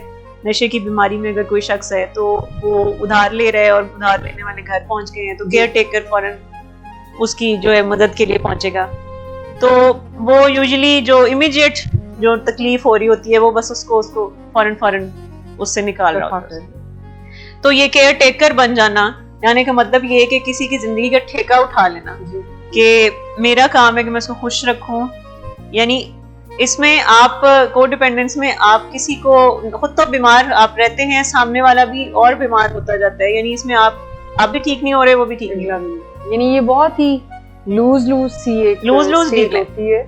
और उसमें जैसे आपने केयर टेकिंग की बात की तो मेरे ज़हन में आ रहा था कि कोडिपेंडेंट सिर्फ केयर टेकर यानी रिस्पॉन्सिबिलिटी अगले की ले लें, फिर वो अपने हिसाब से भी चाहते हैं, मतलब they become obsessive regarding this के जो उनको लगता है कि किसी की लाइफ में ठीक होना चाहिए, फिर वो किसी भी एक्सटेंड तक जाते हैं, फिर वो धमकियां भी देते हैं, फिर वो बेग भी करते हैं, फिर वो I mean they can do anything, यानी कि उनका ये होता है कि they want to control the other person's life, कि ये ज्यादा हंसे मत, ये मत करे, वो मत करे, ऐसे करेगा तो ऐसे हो जाएगा। और इस सारी तकलीफ में ना, यानी इस सारी कोशिश में रादर वो सिर्फ तकलीफ के सिवा कुछ और नहीं पाता, कुछ नहीं मिल रहा होता, कुछ नहीं उसको मिल रहा होता। और बदकिस्मती की बात यह है कि इसकी उसको इंसाइट भी नहीं होती है, उसको लग रहा होता है, और वो बहुत बाउंड होते हैं ये सब चीजें करने के लिए। यानी अगर उनसे ये कहा जाए ना, जैसे फैमिलीज को अक्सर यहाँ पर हम ये कहते हैं कि they are not allowed to bring eatables, उनकी कोशिश होती है कि अच्छा हम आपको ला देंगे, आप इनको दे दें, ठीक। अच्छा ये दूध सोडे का बड़ा शौकीन है, तो जरा आप हम भर के ला देते हैं, तो इनकी फ्रिज में रख दिए। हालांकि इशू ये नहीं है कि उसको दूध सोडा कितना मिलता है या नहीं मिलता, उसको खाने वाली चीजें शौकीन है, इशू ये है कि उसका मसला है, बस वो इमीडिएट रिलीफ देना चाह रहे होते हैं, असल मसले की तरफ नहीं आ रहे होते, असल प्रॉब्लम पे बात नहीं कर रहे होते। वो जो आपने बात की खुश करना एक उनकी जिम्मेदारी होती है, जिसमें वो कंट्रोल भी करते हैं, वो जिम्मेदारियां भी लेते हैं, वो रेस्क्यू भी करते हैं, वो झूठ भी बोलते हैं, फिर वो प्रोवोक भी करते हैं, फिर वो तंज ताने भी देते हैं। नेचुरली वही मैंने बताया कि by the end of the day इंसान होते हैं जी फैमिली मेंबर्स भी, लेकिन माशरा और वो जो उनकी लर्निंग होती है, तो वो उनको बताती है कि किस रुतबे में हम हैं, उसमें काम ही यही है कि हमने बस एक देने वाला इंसान बनते रहना है, हमने इसको देना है, हमने रिटर्न में कुछ नहीं मांगना। जैसे पेरेंट्स को ये लगता है कि हमारा काम ये है कि हमें, यानी पेरेंट्स के ख्याल ये होता है कि ये हमारा गिव एंड टेक वाला रिश्ता नहीं है बच्चों के साथ। जी जनरली भी आप किसी भी पेरेंट से पूछ लें, चाहे अगर उनके घर में नशे का मरीज नहीं भी है, तो अगर आप उनसे पूछेंगे तो उनका भी ख्याल यही है कि ये गिव एंड टेक वाला रिश्ता नहीं है, ये गिव एंड गिव का ही रिश्ता है। हाँ, वालिदैन को कुछ चाहिए ही नहीं, बिल्कुल। और मियाँ बीवी में भी यूजुअली कोडिपेंडेंट तो कोई भी हो सकता है, लेकिन जो कोडिपेंडेंट होगा उससे अगर आप पूछेंगे तो उसको भी लगेगा कि मेरा रिश्ता ये गिव एंड टेक वाला नहीं है, इसके साथ मेरा काम ही यही है कि बस मैं बर्दाश्त करूं, हाँ। सब्र करके बर्दाश्त करूं। तो मियाँ बीवी में से जो भी कोडिपेंडेंट होगा वो ये सोचेगा। तो जब आपका ख्याल होता है कि मेरा गिव एंड गिव का रिश्ता है, तो इसका मतलब है कि मैं एक लफ्ज वैसे यूज करना, क्योंकि जो गिव वाला रिश्ता है ना, ये सिर्फ खुदा का हो जी, कि वो देने वाली जात है। मतलब बाकी जो इंसान होते हैं वो रेसिप्रोकल रिश्ता होता है, गिव एंड टेक का रिश्ता होता है, चाहे कोई भी रिश्ता हो। इख्तियारात लिमिटेड होते हैं ना, ये बात समझनी जरूरी। चाहे आप पेरेंट हैं और आप सब कुछ, आपका दिल चाहता है कि सब कुछ आप अपने बच्चों के लिए उनको अवेलेबल करें, उनकी जिंदगी में कोई मुश्किल ना आए, स्ट्रेस ना हो, पर ऐसा इम्प्रैक्टिकल मुमकिन नहीं है। तो जब वो गिव एंड गिव वाला आप समझते हैं कि गिव एंड गिव वाला रिश्ता है, तो एक टाइम आता है कि फिर आपकी क्योंकि वसाइल महदूद हैं, तो वसाइल खत्म हो जाएंगे, जिस्मानी वसाइल, जज्बाती वसाइल। तो जब आप एग्जॉस्ट और ड्रेन हो जाते हैं, तो फिर वो ही कोडिपेंडेंट पार्टनर, जैसे आपने भी बताया, कि वो प्रोवोक करना शुरू करते हैं, फिर वो गुस्सा करते हैं, तुमने हमें रोल दिए है, हमारी जिंदगी खराब कर दी है, तुमने हमें बिल्कुल जो है वो कहीं का नहीं छोड़ा। मैं गाना सुन रही थी जो बड़ा मशहूर है, पुराना गाना, उसके बोल ये हैं कि तेरे बिना जिंदगी से कोई शिकवा नहीं, और तेरे बिना जिंदगी भी नहीं। तो ये जो जुमला है कि तुम्हारे अलावा जिंदगी में कोई शिकवा भी नहीं है, तुम सबसे बड़े जो दुख हो हमारी जिंदगी, लेकिन तुम्हारे बगैर जिंदगी भी कोई नहीं। So this is the pure definition. तो ये एक्चुअली कोडिपेंडेंस है, और ये कोडिपेंडेंट फैमिली मेंबर्स कह रहे होते हैं अपने प्यारों को। एक तरफ वो कह रहे होते हैं कि तुम ही तुम हो, हमारा क्या, लेकिन एक पॉइंट आता है जब वो एग्जॉस्ट हो जाते हैं, तो वो ऐसी बातें करना शुरू हो जाते हैं, इमोशनली काफी वो डिसोन करना शुरू करते हैं, और जैसे ही फिर वो कुछ सख्त बात कह देते हैं मुंह से, तो कुछ ही विदिन 30 सेकंड्स पे गिल्ट होना शुरू हो जाता है कि मैंने क्या कह दिया उसको, और बाज़ वक़्त फिर माफिया मांगते हैं, और फिर कुछ एक्स्ट्रा करना पड़ता है, और ये सबसे ज्यादा, यानी एक विशियस साइकिल है। यानी आप बुरा भला कहते हैं, जो कि हम सजेस्ट करते हैं, एडवाइस करते हैं कि मत कहें, और फिर उसपे जो एक तो बुरा भला कहने का नुकसान है, लेकिन उससे ज्यादा नुकसान ये है कि जब आप उसको फिक्स करने पे, अब आप कॉम्पनसेट करने के लिए आप वो करेंगे कि अगले को आप ये सिखा रहे हैं खामोशी से कि बेइज्जती भी करवाएं, और फिर उसका हम आपको इनाम भी देंगे।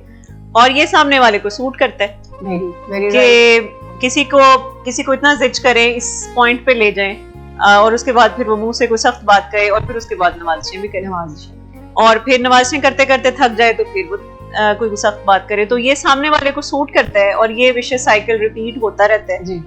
फिर एक और जो बड़ा इसका एक कैरेक्टरिस्टिक है को डिपेंडेंस का, वो है कि हक के बारे में, अपने हुकूक के बारे में बिल्कुल भी इंसाइट नहीं होती को डिपेंडेंट्स को। यानी उनको अपने राइट्स का नहीं पता होता और ना ही मांगने आते हैं राइट्स, और कम्युनिकेशन बहुत खराब होती है को डिपेंडेंट्स की। या तो डरते रहते हैं, उनसे बोला नहीं जाता, बात नहीं, उनको यही खौफ होता है कि ये हर्ट ना हो जाएगा हमारी किसी बात से, ये नाराज हो जाएगा, इसका मूड खराब हो जाएगा, क्योंकि मूड की जिम्मेदारी उनको लगता है कि हमारी है। सामने वाले के मूड का ख्याल रखने की जिम्मेदारी हमारी है और उसको खुश रखने की जिम्मेदारी हमारी है। तो उसको खुश करने में वो अपने राइट्स को नहीं, उनको अंदाजा होता है कि ये भी मेरा राइट है और मुझे मांगना भी चाहिए, और उनको लगता है कि राइट मांगने वाले जो होते हैं वो बहुत बुरे होते हैं। यानी जनरली माशरे से हमने सीखा है कि जो लोग कहते हैं, जो अपने राइट मांगते हैं और बोलते हैं थोड़ा, तो वो बहुत बुरे समझे जाते हैं कि आप बोलते हैं। तो वो एक जो ख्याल है उस वजह से वो फिर देखिए, जब हम फैमिली से कहते हैं ना कि कोडिपेंडेंस है और इसका जो हल है, इसकी जो हीलिंग है वो सेल्फ केयर है, तो वो एकदम से फैमिली इस चीज को ऐसे परसीव करती है कि आर यू सेइंग दैट कि हम सेल्फिश हो जाएं, फिर हम इसका ख्याल ना रखें। फिर हम उनको बताते हैं इसका मतलब ये नहीं है कि आप सेल्फिश हो जाएं। आप एक बीमार जज्बात के साथ, बीमार रिश्ते के साथ किसी की मदद नहीं कर सकते। आप उसकी अच्छी मदद करना चाहते हैं, उसके लिए आपको सेहतमंद होना बहुत जरूरी है। अब वो जज्बाती तौर पर हो, नफ्सियाती तौर पर हो, जिस्मानी तौर पर हो। सो अपने आप को निगलेक्ट करके आप किसी रिश्ते को अच्छे से निभा नहीं सकते। बिल्कुल आप सही कह रही हैं। इवन मैं अक्सर मदर्स को भी कह रही होती हूँ कि जो हैप्पी किड्स होते हैं वो सिर्फ हैप्पी मदर्स ही रेज कर सकते हैं। ऐसा हो नहीं सकता कि माँ हर वक्त दुखी रहे, डिप्रेस्ड रहे, रोती रहे और वो ये एक्सपेक्ट करी कि मैं खुश बच्चा पालूंगी। माँ हर वक्त ये सुबह शाम कहे कि मेरी खैर है, या जब वो ये कहती है तो फिर वो जाहिर है अपने ऊपर बहुत सा बोझ है जो ले रही है। तो एक बोझल माँ कभी भी एक खुश बच्चे रेज नहीं कर सकती। और इसी तरह से अगर मियाँ बीवी हैं और उनमें से कोई एक दुखी है, कंप्लेनिंग है और कंप्लेंट्स करता है और उसके चेहरे को देख के लग रहा है कि वो बहुत सी शिकायतें हैं उसके मुंह पे लिखी हुई हैं, और वो ये कह रहा है कि जी मैं वायलेट हो जा रहा हूँ, मेरे राइट्स मुझे मिल नहीं रहे हैं, या मुझे कोई समझ नहीं रहा, मैं तो डोरमैट हूँ। तो अगर आप किसी को भी ये लगता है कि हम अपनी हम कुर्बानियां देते रहेंगे और फिर हम सामने वाले को खुश कर लेंगे और हमारा रिश्ता बहुत खुश रहेगा, तो ये मुमकिन नहीं है। बिल्कुल। तो कोई भी रिलेशनशिप में दो लोग अगर खुश रहना चाहते हैं तो बहुत जरूरी है कि वो अपना जो है वो पहले तो अपनी खुशी की जिम्मेदारी खुद लें। बिल्कुल। ये जो हम कहते हैं नहीं उसको खुश रख के तो शायद मैं खुश रह लूंगी। मनशियात से जान छुड़ाना इतना मुश्किल क्यों है? नशे का मरीज हर रोज नशा छोड़ने की बात करता है और फिर चाहता है कि खुद ही ऐसा कर गुजरे।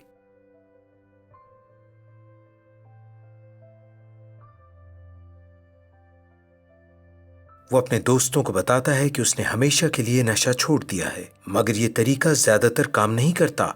आखिरकार वो फिसल जाता है और दोबारा नशा शुरू कर देता है। फिर बहुत नदामत होती है। नशा छोड़ना इतना मुश्किल क्यों है? नशा छोड़ना मुश्किल इसलिए है कि ये एक दिमागी बीमारी है। नशा करते रहने को दिल चाहता है, हालांकि नशा हमें बर्बाद कर रहा होता है। नशा छोड़ने के लिए मदद की जरूरत होती है। हमारा दिमाग कंट्रोल टावर की तरह सिग्नल भेजता है ताकि हम जान लें कि कौन सा काम करना है और कौन सा नहीं। वो हमें दूसरे रास्ते भी बताता है। नशा करने से दिमाग के कीमियाई सिग्नल बदलने लगते हैं। आपकी पसंद और नापसंद बदल जाती है। फिर आप वो करते हैं जो नशा आपसे करवाता है। आप पूरी तरह नशे के काबू में आ जाते हैं। दिमाग में मजे का मरकज तब मुतहर्रिक होता है जब आप खाते हैं, आपको प्यार होता है या फिर किसी मजेदार तजुर्बे से गुजरते हैं।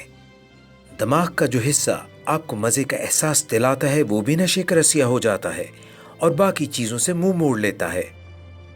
नशा एक तरह से दिमाग को अगवा कर लेता है और दिमाग के लिए नशा सब चीजों से ज्यादा अहम हो जाता है।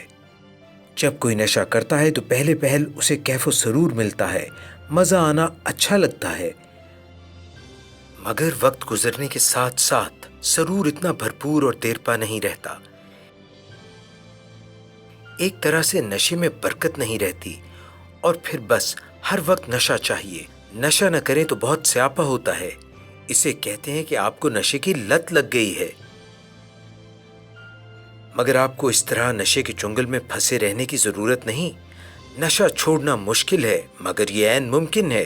दुनिया में रोजाना लाखों लोग नशा छोड़ते हैं। अगर आपको या आपके किसी प्यारे को नशे की बीमारी है तो मदद हासिल कीजिए। सदाकत क्लिनिक से मदद हासिल कीजिए। यहाँ से नहीं तो किसी से भी मदद हासिल कीजिए, पर मदद जरूर हासिल कीजिए।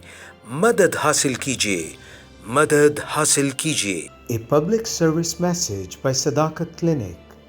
अभी कॉल कीजिए मरी 0300 741 3639, कराची 0314 686 5271।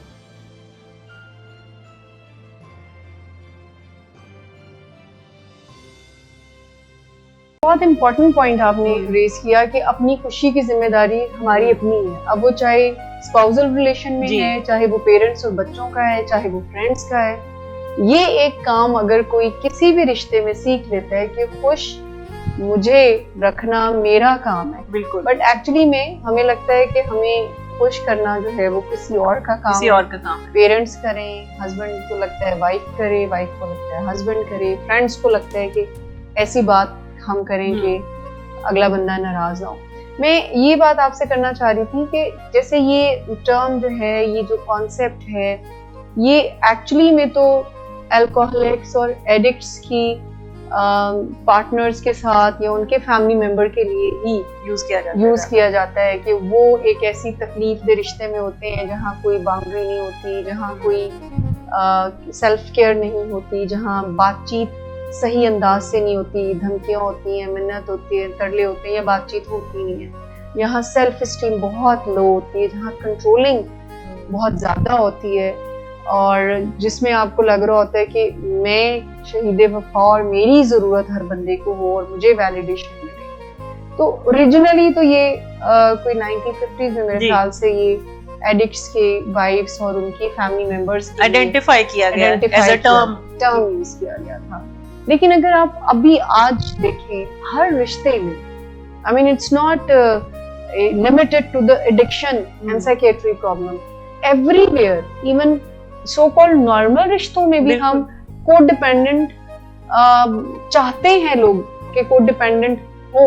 यानी आई एम नॉट सेइंग कि वो लव्स कोडिपेंडेंट हो, वो चाहते हैं कि कैरेक्टरिस्टिक्स जो कोडिपेंडेंट्स के, जिसको अपना ख्याल ना हो, जो कि हर वक्त मेरी खुशी का सामान करे, जो कि बिल्कुल सेल्फलेस हो जाए, तो वैसे लोग चाहते हैं लोग हर घर में। और एक्चुअली हर घर में एक शहीदे वफा जरूर होता है। वो कोई बड़ा भाई हो सकता है, वो कोई बड़ी बहन हो सकती है, वो अम्मी अब्बू में से कोई हो सकता है, वो बच्चों में से भी कोई हो सकता है जो अम्मी अब्बू के ऊपर कोडिपेंडेंट है, और वो जो बड़ा भाई बड़ी बहन होगी वो कुर्बानियां दे रही है छोटे बहन भाइयों के लिए। मैंने बाज़ देखा है बड़े भाई बहन शादियां नहीं करते, वो कहते पहले छोटे बहन भाइयों की करेंगे, जिम्मेदारी सारों की, मेरी खैर है, खाना उनके लिए अच्छा होना चाहिए, मेरी खैर है। कई दफा वो नौकरियां ऐसी कर रहे होते हैं, बहुत ही टफ जॉब्स कर रहे होते हैं, और वो कह रहे होते हैं मेरी खैर है, और वो कोडिपेंडेंट, यानी उनमें भी कोडिपेंडेंस नजर आती है। बाज़ बच्चे अपने पेरेंट्स में के ऊपर बहुत कोडिपेंडेंट होते हैं। उनको लगता है कि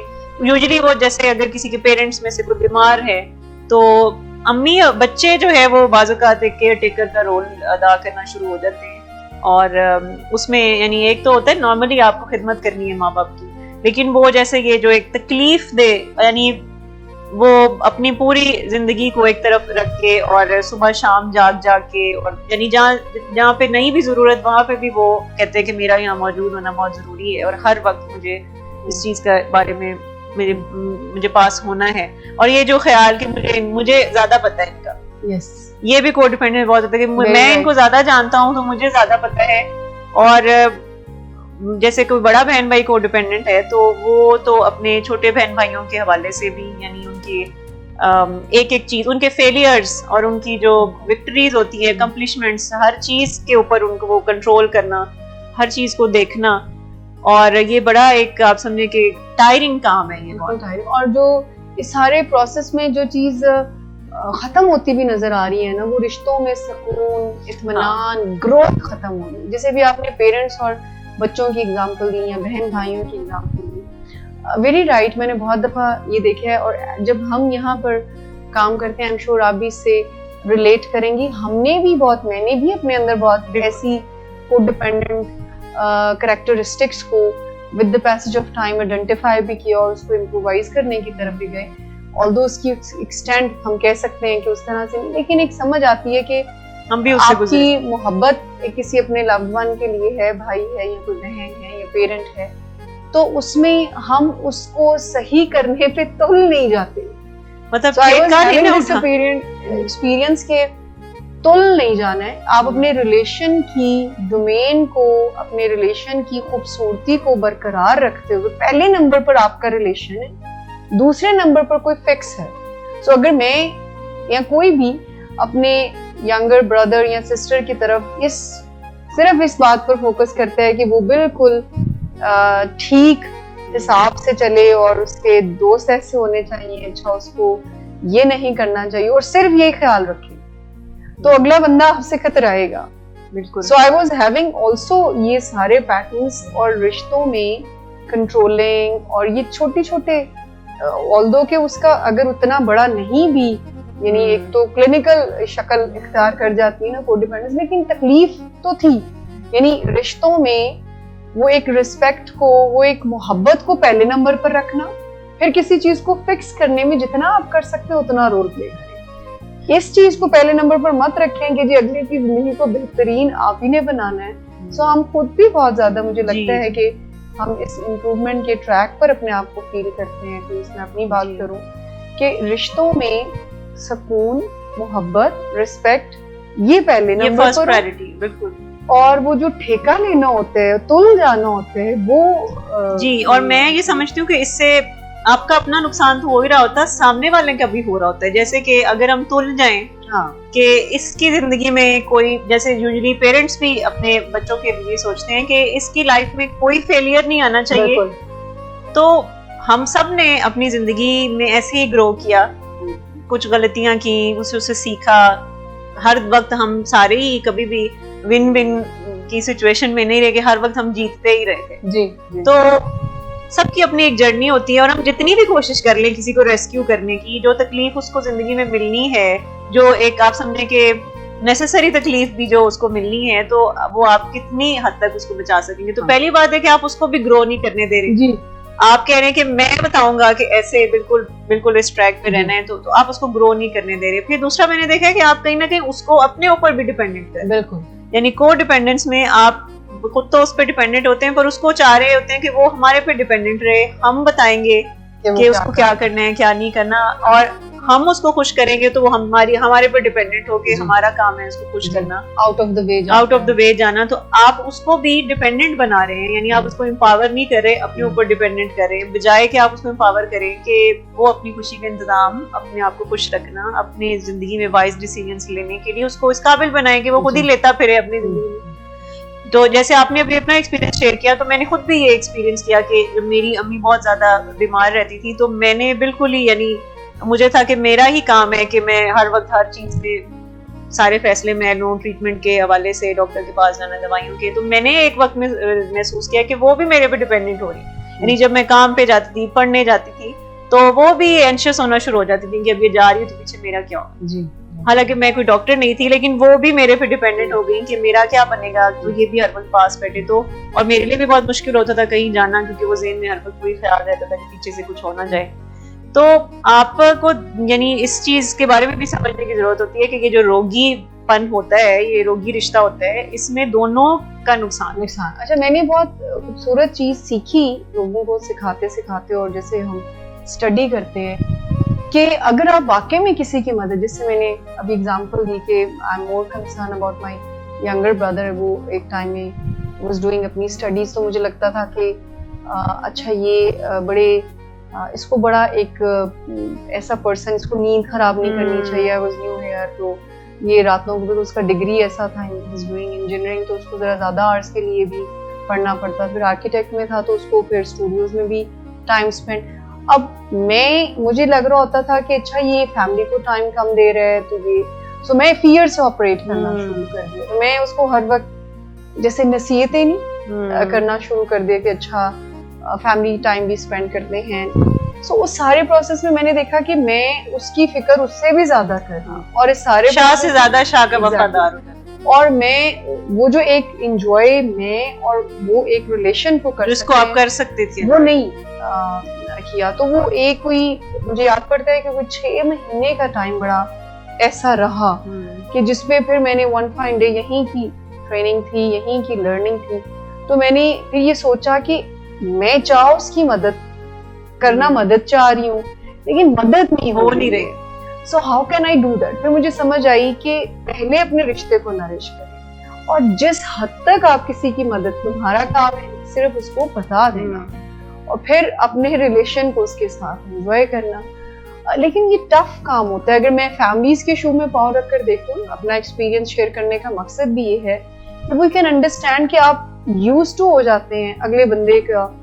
अब ये मैं बात करूं नॉर्मल, आप और हम अपनी नॉर्मल जिंदगी में ये देख रहे होते हैं, और फिर मैंने देखा कि नहीं, अपने रिश्ते को पहले आप एक हेल्दी वे में लेकर चलें, फिर जहां तक आप किसी को हेल्प कर सकते हैं अपनी लिमिटेशन को एक्सेप्ट करना।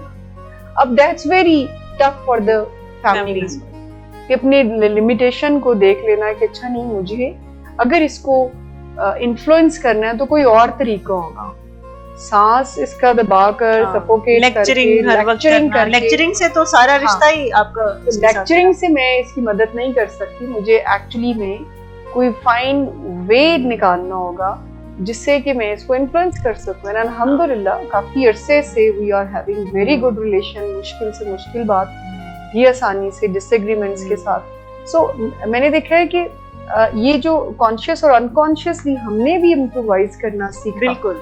इसमें एक चीज जैसे मैं समझती हूँ कि ये जो को डिपेंडेंस में आपका दिल करता है कि सामने वाले को इम्प्रेस करते हैं। यस, कि देखो मैंने तुम्हें फिक्स कर दिया, बिल्कुल, देखो मैंने तुम्हारे सारे मसले हल कर दिए, तुम्हें रेस्क्यू किया, तो इम्प्रेस कर देना। तो एक्चुअली जो मकसद होना चाहिए, किसी को आप इंस्पायर करें कि वो खुद अपने हालात ठीक करने का सोचे, वेरी राइट, और आप अपने हिस्से का सिर्फ काम करें। तो जब आप इम्प्रेस करते हैं तो वो बस फिर आप पे डिपेंडेंट होता है। और को डिपेंडेंस में क्योंकि कहीं ना कहीं अनकॉन्शियसली आपकी ये नीड होती है कि आप सबको आपकी नीड हो। बिल्कुल, और ये बड़ी डैमेजिंग, जिसको किताबों में कहा जाता है need to be needed, very damaging, कि जब आपको ये लगे कि जब आपकी ये जरूरत हो कि सब लोग, और ऐसा घर में हर घर में एक शख्स होता है जो बहुत एंजॉय करता है कि सब लोग उसको पूछ रहे हैं कि वो किधर है, कि वो मेरे वो कहाँ रखा है, वो मुझे ढूंढ दे, वो ये कर दे, वो आएगा तो सारे काम। और इससे एक्चुअली घरों का निजाम खराब होता है, क्योंकि असल में तो काम डेलीगेट करने चाहिए। और मैंने अक्सर देखा है कि पेरेंट्स, मदर्स यूजुअली बचपन से, क्योंकि बच्चों की सारी मोजे जूते कपड़ों का ख्याल रख रही होती है, तो बच्चा 30 साल का भी अगर उनका हो जाएगा तो वो बाजुकात वो ही रख रही होती हैं। तो मैं अक्सर बच्चों को भी और माओं को भी बता रही होती हूँ कि आपको डेलीगेट करना था काम, क्योंकि वक्त के साथ साथ आपकी उम्र भी बढ़ी है, आपकी एनर्जी कम हो रही है, सारी जिंदगी आप उनके मोजे नहीं ढूंढ के उनको दे सकते। जी जी, तो डेलीगेट भी तो करना है, काम को आगे आपको शिफ्ट करना होता है। लेकिन वो जो एक को डिपेंडेंस होती है वो ये करने नहीं देती, क्योंकि आपको लगता है कि मेरी जरूरत तो खत्म हो जाएगी फिर लोगों को। और मुझे याद है मैंने एक 12 साल की बच्ची की अम्मी को ये कहते सुना कि आओ मैं तुम्हें नहलाऊं। तो मैंने कहा कि 12 साल की बच्ची है आपकी, वो खुद नहा सकती है और वो अपने बाल भी बना सकती है, तो अभी तक आप ही ये काम करें। तो ये बात वो कहती थी कि मुझे आदत हो गई है। हाँ जी, हाँ जी। अच्छा, और परफेक्शन का बहुत ज्यादा एक ऑब्सेशन सा हो जाता है किसी को कि हमारा जो लव्ड वन है वो परफेक्ट होना चाहिए। So, है ये बहुत बड़ा कॉन्सेप्ट, ये बहुत बड़ा सिंड्रोम है जिसको को डिपेंडेंस कहते हैं। और ये हर रिलेशन में कहीं ना कहीं पर आपको इसके ग्लिम्पसेस नजर आते हैं, कहीं ज्यादा है कहीं कम है। और इसकी वजह मुझे लगता है कि ये समझना बहुत जरूरी है कि हर कोई को डिपेंडेंट नहीं बनता। तो सब इंसान अपने रिश्तों में को डिपेंडेंट नहीं होते। इसमें कुछ खास लोग होते हैं जो इस ट्रैप में आ जाते हैं बहुत जल्दी, जिसमें सबसे जो बड़ी वजह है कि खास वो लोग जो कि अपनी वर्थ को नहीं समझते, जिन्होंने अपनी इज्जत नफ्स पे, अपनी सेल्फ स्टीम पे काम नहीं किया होता, जिनको ये महसूस होता है कि हमारी खैर है, जो मैंने बात की है कि ये जुमले से पता चल जाता है कि कोई शख्स अपने आप को वर्दी नहीं समझता। जी जी जी। और ये एक बहुत बड़ा फैक्टर है को डिपेंडेंट होने में, जिसमें आप समझते हैं कि मैं कुछ नहीं हूँ, बस वही है सामने वाला जो है। अच्छा, जब हम ये बात करते हैं कि इसकी वजह क्या है, जैसे आपने कहा कि बेसिक वजह तो सेल्फ स्टीम का ही लो होना है, क्योंकि आप अपने बारे में एक अच्छा तसल्ली बख्श पॉइंट ऑफ व्यू नहीं रखते, आप खुद से ही खुश नहीं होते, तो आप फिर दुनिया जहान की जिम्मेदारियां लेकर अगले की से ये बात चाहते हैं कि हम कोई अच्छे इंसान हैं, और इस सारी कोशिश में आप और ही ज्यादा इस ट्रैप में फंसते हैं, क्योंकि आप हर बंदे को हर वक्त खुश रख नहीं सकते। तो जब वो खुश नहीं होगा फिर आपकी सेल्फ स्टीम और डाउन जाएगी। हालांकि जो सेल्फ स्टीम का जो लफ्ज है, ये शुरुआत ही सेल्फ से है, तो यानी ये कोई अपने अंदर से करने वाला काम है। बिल्कुल। अगर हमें लगता है कि कोई और हमें हमारी वाह वाह कर देगा, कोई हमें कहेगा you are great, you are the best, कोई अगर कह देगा तो आपको लगेगा कि जी शायद आपकी इज्जत उससे बढ़ेगी, तो ऐसा नहीं होगा। ये कोई ऐसा तोहफा है जो आपको अपने आप को खुद ही देना पड़ेगा। यानी ये यही वजह है कि कोडिपेंडेंस में चाहे पूरा घर आपकी तारीफें भी कर ले बेशक कि वाह जी वाह कमाल हो गया, लेकिन वो जो अंदर की नीड है वो पूरी नहीं होती। वो अपने आप को अपना आप ये लग रहा होता है कि नहीं इतना भी बात नहीं है, अभी कुछ और करना है, अभी कुछ और करना है। मैंने बहुत सारे अचीवर्स को इस तकलीफ के साथ देखा है कि वो हर चीज, मतलब जहाँ पर भी जो भी फील्ड उन्होंने अपनी लाइफ में, जिस भी फील्ड में उन्होंने चुना और बहुत कमालात किए, बट अंदर से आवाज यही आई कि यू आर नॉट वर्दी, क्योंकि सेल्फ स्टीम पे काम नहीं हुआ। फिर ये एक लर्निंग का भी इसमें बड़ा रोल है कि हमने क्या देखा, क्या अपनी सोसाइटी से, अपने बड़ों से क्या सीखा, को किस किस्म के ख्यालात थे, जो कल्चर हमें क्या, बिल्कुल। और जेनरेशनल भी होता है समटाइम्स कि अगर किसी ने अपनी माँ को देखा इसी तरह से कोडिपेंडेंट, तो वो ही फिर आगे यही होता है, ऐसे ही होता है, दिस इज नॉर्मल। और वो फिर अपने रिलेशन में भी जब वो शादी होगी या बच्चे होंगे तो वो भी वही आगे, यानी जनरेशनल भी होता है कि वो ट्रांसफर होता है, कोडिपेंडेंस की जो ट्रेट्स होते हैं वो आगे फिर ट्रांसफर भी होते हैं। और फिर हमारा मीडिया इसमें बहुत अहम रोल प्ले करता है। I really want to add this thing कि जिस तरह के टॉक्सिक रिलेशन को वो एक ग्लोरीफाई कर रहे हैं, राइट वर्ड इज कि एक टॉक्सिक पर्सन से मोहब्बत हो जाती है, वो थप्पड़ मार रहे हैं और आप उसकी मिन्नतें कर रहे हैं, और वो फिर उसकी एक कमिंग दिखाई जा रही है, और वो आपसे आकर बदतमीजियां कर रहा है, सबके सामने आपको खींचता हुआ लेके जा रहा है, पकड़ रहा है, या आपको कह रहा है निकल जाओ इस घर से, और ठुड्डे मार के घर से निकाल रहा है, और वो कह रहे नहीं मैं इधर ही कहीं कोने में पड़ी रहूंगी, मुझे प्लीज ना, और इसको वो हीरोइन का नाम देते हैं कि ये हीरोइन है। हाँ, और वो ये इसके इतनी ज्यादा इम्पैक्ट है कि लोग रोने धोने वाले रोल को रिलेट करते हैं। हाय बेचारी के साथ बहुत बुरा हुआ, और रेटिंग भी उन जिसमें सबसे ज्यादा मजालिम ढाए गए हों, जिसमें सबसे ज्यादा जो मेन कैरेक्टर सब रोड हो रही है ना या रहा है, तो रादर लड़कियां ही होती ज्यादातर, तो वो बहुत हिट जाएगा, क्योंकि लोग रिलेट अनफॉर्चुनेटली इससे करना शुरू हो गए हैं कि इस पे जुल्म है, सास भी जुल्म ढा रही है, हस्बैंड भी किसी खाते में नहीं लेकर आ रहा।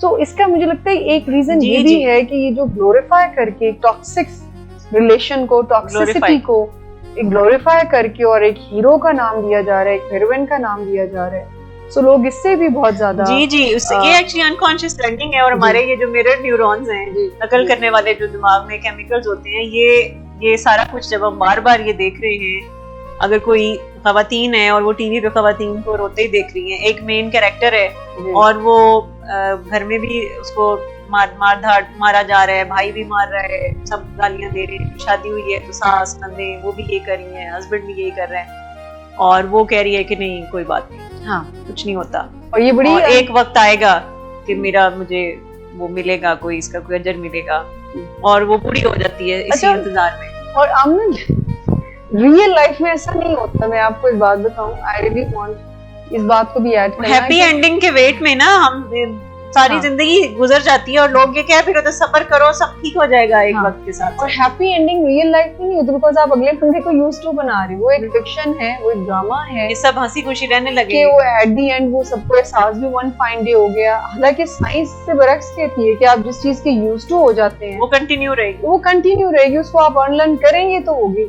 वो एक एपिसोड में सारी चीजें ठीक भी हो जाती हैं। जी सो कहने से मुराद ये है कि one of the reason I think ये भी है, एक लो सेल्फ एस्टीम होना, दूसरा हमारा कल्चर, और हम बिल्कुल देखते हैं अपने बड़ों को ऐसे जिंदगी गुजारते हुए, फिर हम देखते हैं कि माशरे में माशरा हमसे चाहता है कि हम ऐसे रोल को अडॉप्ट करें टू गेट द वावा फ्रॉम द अदर जी पीपल या जो भी रिलेशंस। और फिर ये एक मीडिया का एक अहम रोल है कि वो ऐसे टॉक्सिक रिलेशन को ऐसे ग्लोरीफाई करके दिखाते हैं कि जो यंग जनरेशन है वो इससे बहुत जी। अट्रैक्ट होती है।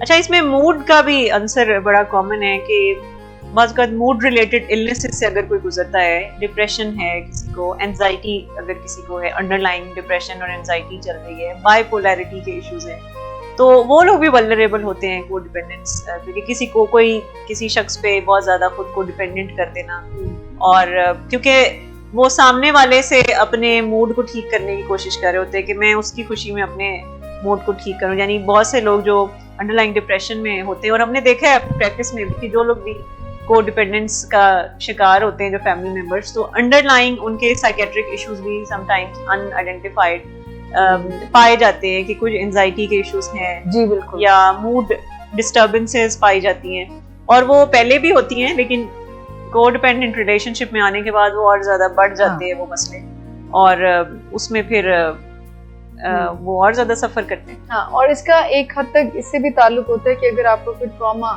लाइफ में रहा है जी, तो या आप एक ऐसे एनवायरनमेंट में आपकी तरबियत है, या आप ऐसे एनवायरनमेंट में पले हैं डिसफंक्शनल फैमिली थी, कोई क्राइसिस होते रहे, अल्कोहलिक कोई पेरेंट हो गया या कोई फैमिली मेंबर कोई ऐसी इलनेस के साथ, तो वहां से वो कंट्रोलिंग फैक्टर आ जाता है कि अगर आप किसी ट्रॉमा से गुजरे और आपने खुद को हील नहीं किया तो वो बहुत आगे चल के उसके यही डैमेजिंग कॉन्सिक्वेंसेस होते हैं कि वो फिर ऐसे रिश्ते ही चुनते हैं, कोई अब्यूजर ढूंढते हैं। ये भी देखा है कि बचपन में अगर आपके घर में कोई बड़ा है जो कि अल्कोहलिक है या गुस्से का बहुत तेज है या उसको कोई नफसाती बीमारी है, किसी का कहना नहीं मानता, आपने अपने फादर को देखा है, मदर को देखा है, किसी बड़े बुजुर्ग को देखा है, तो बड़े होके वो चुनते ही किसी ऐसे रिश्ते को है जो कि अब्यूजर होता है, यानी जिसको अनकॉन्शियसली शायद उनके माइंड में ये होता है कि हमने ऐसे लोगों को चुनना है जिसको फिक्स करना, क्योंकि जॉब उनको लगता है कि हमारी यही है कि हमने केयर टेकिंग करनी है, क्योंकि बचपन से उन्होंने यही देखा होता है कि बस यही काम है कि बस किसी को फिक्स करते रहना, उसको ठीक करना। देखिए, जब हम इसकी हीलिंग की बात करते हैं कि अब एक को डिपेंडेंट हील कैसे, जैसे हम यहाँ पर फैमिलीज को कहते हैं आप सेल्फ केयर में आ जाए, फिर वो हमारी तरफ देखते हैं कि जी सेल्फ केयर तो मैं तो बिल्कुल अपना ख्याल रखती हूँ, तो how can you say that कि मैं सेल्फ केयर। और बाज़ औक़ात ये भी वो कहते हैं कि कैसे ख्याल रखें, हमारे प्यारे का तो ये हाल है, और आप कह रहे हैं कि जाके वॉक करें और जाके आप खाना खाएं और नींद पूरी करें। तो डिनायल का एक बहुत बड़ा फैक्टर होता है फैमिलीज में। हम कह रहे होते हैं कि आप अपना ख्याल रखेंगे तो उनका आप अच्छा ख्याल रख सकेंगे, तो उनको लगता है एक बात जो आपने की कि ये आपने बिल्कुल कोई ऐसी बात की है जो बहुत ही इम्पॉसिबल सी बात है, हमारा लव्ड वन इधर मुश्किल में है और हम कैसे अपना ख्याल रखें। और दूसरी बात ये कि नहीं वो अल्हम्दुलिल्लाह में ठीक है, हालांकि वो सब ठीक चल रहा है, हालांकि जरूरत नहीं है ख्याल रखने, हालांकि डायबिटीज इन ऑर्डर नहीं होती, हालांकि ब्लड प्रेशर की मसाइल होते हैं, नींद ठीक नहीं होती, चिड़चिड़ाहट जो है वो मूड मिजाज में आई भी होती है, तो उनको ये एक डिनायल भी होता है फैमिली को कि नहीं there is nothing wrong with us, और अगर है भी तो ये ठीक हो जाएगा तो हम ऑटोमेटिकली ठीक हो जाएंगे। सो सेल्फ केयर एक वर्ड है जिसको हम यहाँ यूज करते हैं, बट इसकी बहुत there are so many things जो कि सेल्फ केयर के एक वर्ड में आती हैं। आप अपनी जिस्मानी सेहत, अपनी जज्बाती सेहत, अपने ताल्लुकात, ज़हनी सेहत और रूहानी सेहत का ख्याल रखना शुरू कर देते हैं। सो मुझे लगता है कि अगर कोई अपनी सेल्फ एस्टीम पर यानी बेसिक्स पर काम करना शुरू करे, सेल्फ केयर तो डेफिनेटली हम ये भी सजेस्ट करते हैं कि अच्छा आप वॉक एंड एक्सरसाइज को अपनी ज़िंदगी का हिस्सा बना लें, क्योंकि वॉक एंड एक्सरसाइज से you feel good, when you feel good तो आप बॉडी अच्छे रिवाइव decision ही इन चीजों से होगी, हाँ। बेसिक चीजों से। और उसको ऐसे खाने दें जो कि उसको एनर्जी प्रोवाइड हाँ। करें आपकी बॉडी को, आपके ब्रेन को। ऐसे खाने मत दें जो कि ड्रेन करते हैं मजीद। प्रोड्यूस करें। तो ये तो छोटे छोटे टास्क हम फैमिली को देते हैं, लेकिन एक जो स्टूडेंट बन जाना है ना, मुझे लगता है कि कोई भी कोड डिपेंडेंट हीलिंग के ट्रैक पर अगर आना चाहता है तो उसके अपनी सेल्फ एस्टीम के ऊपर काम करना चाहिए। मतलब सेल्फ केयर शुरू ही तब होगी जब सेल्फ एस्टीम अच्छी जी, होगी, right. क्योंकि आप किसी चीज की ख्याल ही तब रखते हैं जब आप उसकी वर्थ को समझते हैं। बिल्कुल। हम अपनी चीजें जो बहुत कीमती हमने ली होती हैं तो फिर हम उनको संभाल के रखते हैं क्योंकि हमें उनकी वर्थ का पता होता है। जी। तो इसी तरह से जब कोई अपनी वर्थ पहचानेगा तभी वो अपना ख्याल रखेगा। सेल्फ केयर, ये जो हम मशवरा देते हैं फैमिलीज को, ये बात उनको अजीब इसलिए लगती है कि वो अपने आप को वर्दी नहीं समझते। उनके लिए वर्दी उनका, वो पेशेंट होते हैं तो उनको लगता है कि इसका ख्याल रखना ज्यादा जरूरी है, तो हम क्यों अपना ख्याल रखें। तो जब आप किसी को बताते हैं कि वो कितने खुद अपने वो यानी वो अपने आप को बताना शुरू करते हैं कि वो कितने वर्दी हैं खुद भी, तो फिर वो अपने ख्याल भी रखेंगे, फिर वो अपने खाना शाना हर चीज की ध्यान रखेंगे। तो बिल्कुल आपने सही कहा कि पहला तो जो स्टेप है वो यही है कि कोई अपनी वर्थ को समझे और पहचाने। हाँ, और उसको इम्प्रूव करने का, जिसे हम ये नहीं कह रहे कि आप 100% बिल्कुल उस पे परफेक्शन की हद तक इस पे काम करें। स्टूडेंट बन जाए, आपको समझ आ जाए कि ये वो जर्नी है, वो एक प्रोसेस है जिसको आपने लेके और इसकी भी रिकवरी में आपको रहना होता है। रहना। वो डिपेंडेंस की भी एक रिकवरी होती है, यानी अपनी नजर में अपनी इज्जत बगैर किसी कंडीशन के करना शुरू कर देना।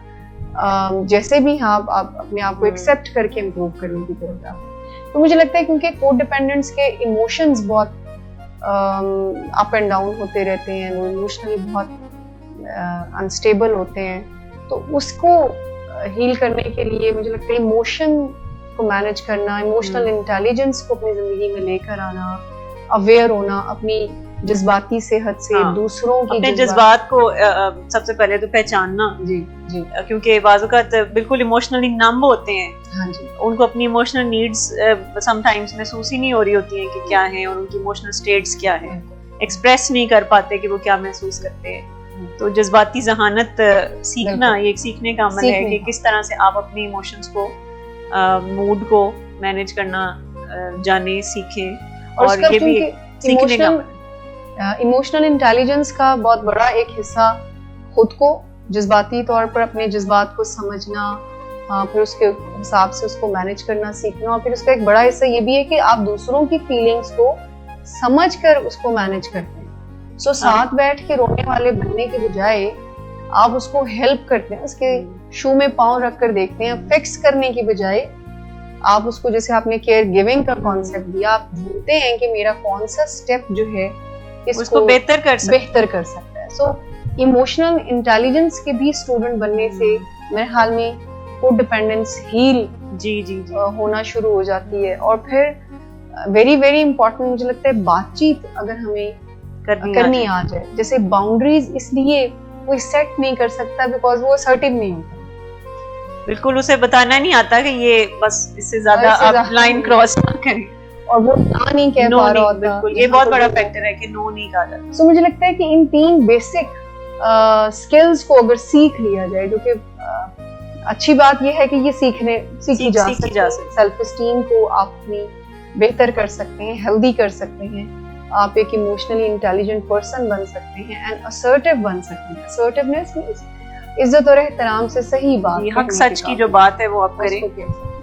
और लेकिन ये जब ये बड़ा लिबरेटिंग प्रोसेस तो होता है, यानी मैंने बहुत से लोगों को जब इसमें से निकलते देखा है तो वो कहते हैं कि हमें ऐसा लगता है कि हम अपने साथ बहुत कनेक्टेड हो गए हैं, और हम बड़ा हल्का फुल्का फील करते हैं और हम अपनी कंपनी को बहुत एंजॉय करने लगे, और उनके चेहरे की जो ग्लो है वो मैंने देखा है कि लोगों में वापस आ जाती है जब आप कोडिपेंडेंट से निकल जाते हैं। जैसे कोई एक वजन नहीं उतार देता, बिल्कुल हल्का फुल्का फील फैमिली को देखते हैं ना, तो वो जो दुख तकलीफ एक उनके चेहरे पर उस वक्त जब वो आते हैं नजर आ रही होती, बिल्कुल लिबरेट। हालांकि प्रॉब्लम अभी भी शायद वो बंदा कर रहा हो, लेकिन वो बिल्कुल एक ऐसे वो जैसे लिबरेट हो जाना, और फिर वो इंजॉय करते हैं अपने रिलेशन को।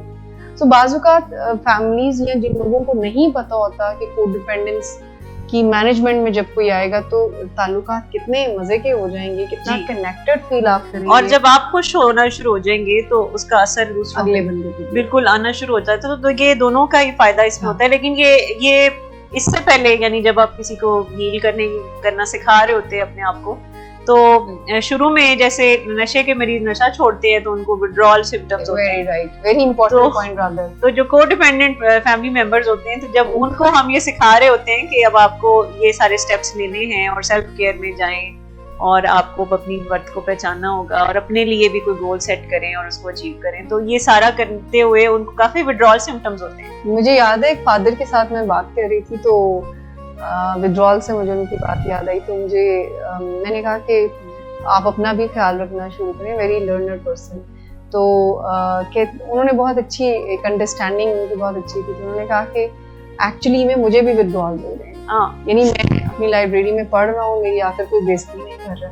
हाँ so I am actually missing that, हंस के वो कह रहे थे। सो फैमिलीज को भी विड्रॉल होते हैं। इनिशियली ये गिल्ट होता थोड़ा है, सा मुश्किल गिल्ट होता भी है। होता है कि ये पता नहीं कोई मैं कोई गुनाह कर रहा हूँ, गुनाह अपना ख्याल रख के कर मैं कोई गुनाह रही हूँ। कर रहा हूँ और पता नहीं मुझे इसका सवाब मिलेगा कि नहीं मिलेगा। मतलब नजरियात को जब आप चेंज करते हैं, जब आप इस नजरिए पर अपने आप को लेकर आते हैं कि मैं अगर अपने रिश्तों में एक ग्रोथ को, एक जी। लव को लाना चाह रहा हूँ या चाह रही हूँ, तो उसके लिए मुझे इस डायरेक्शन में चलना होगा।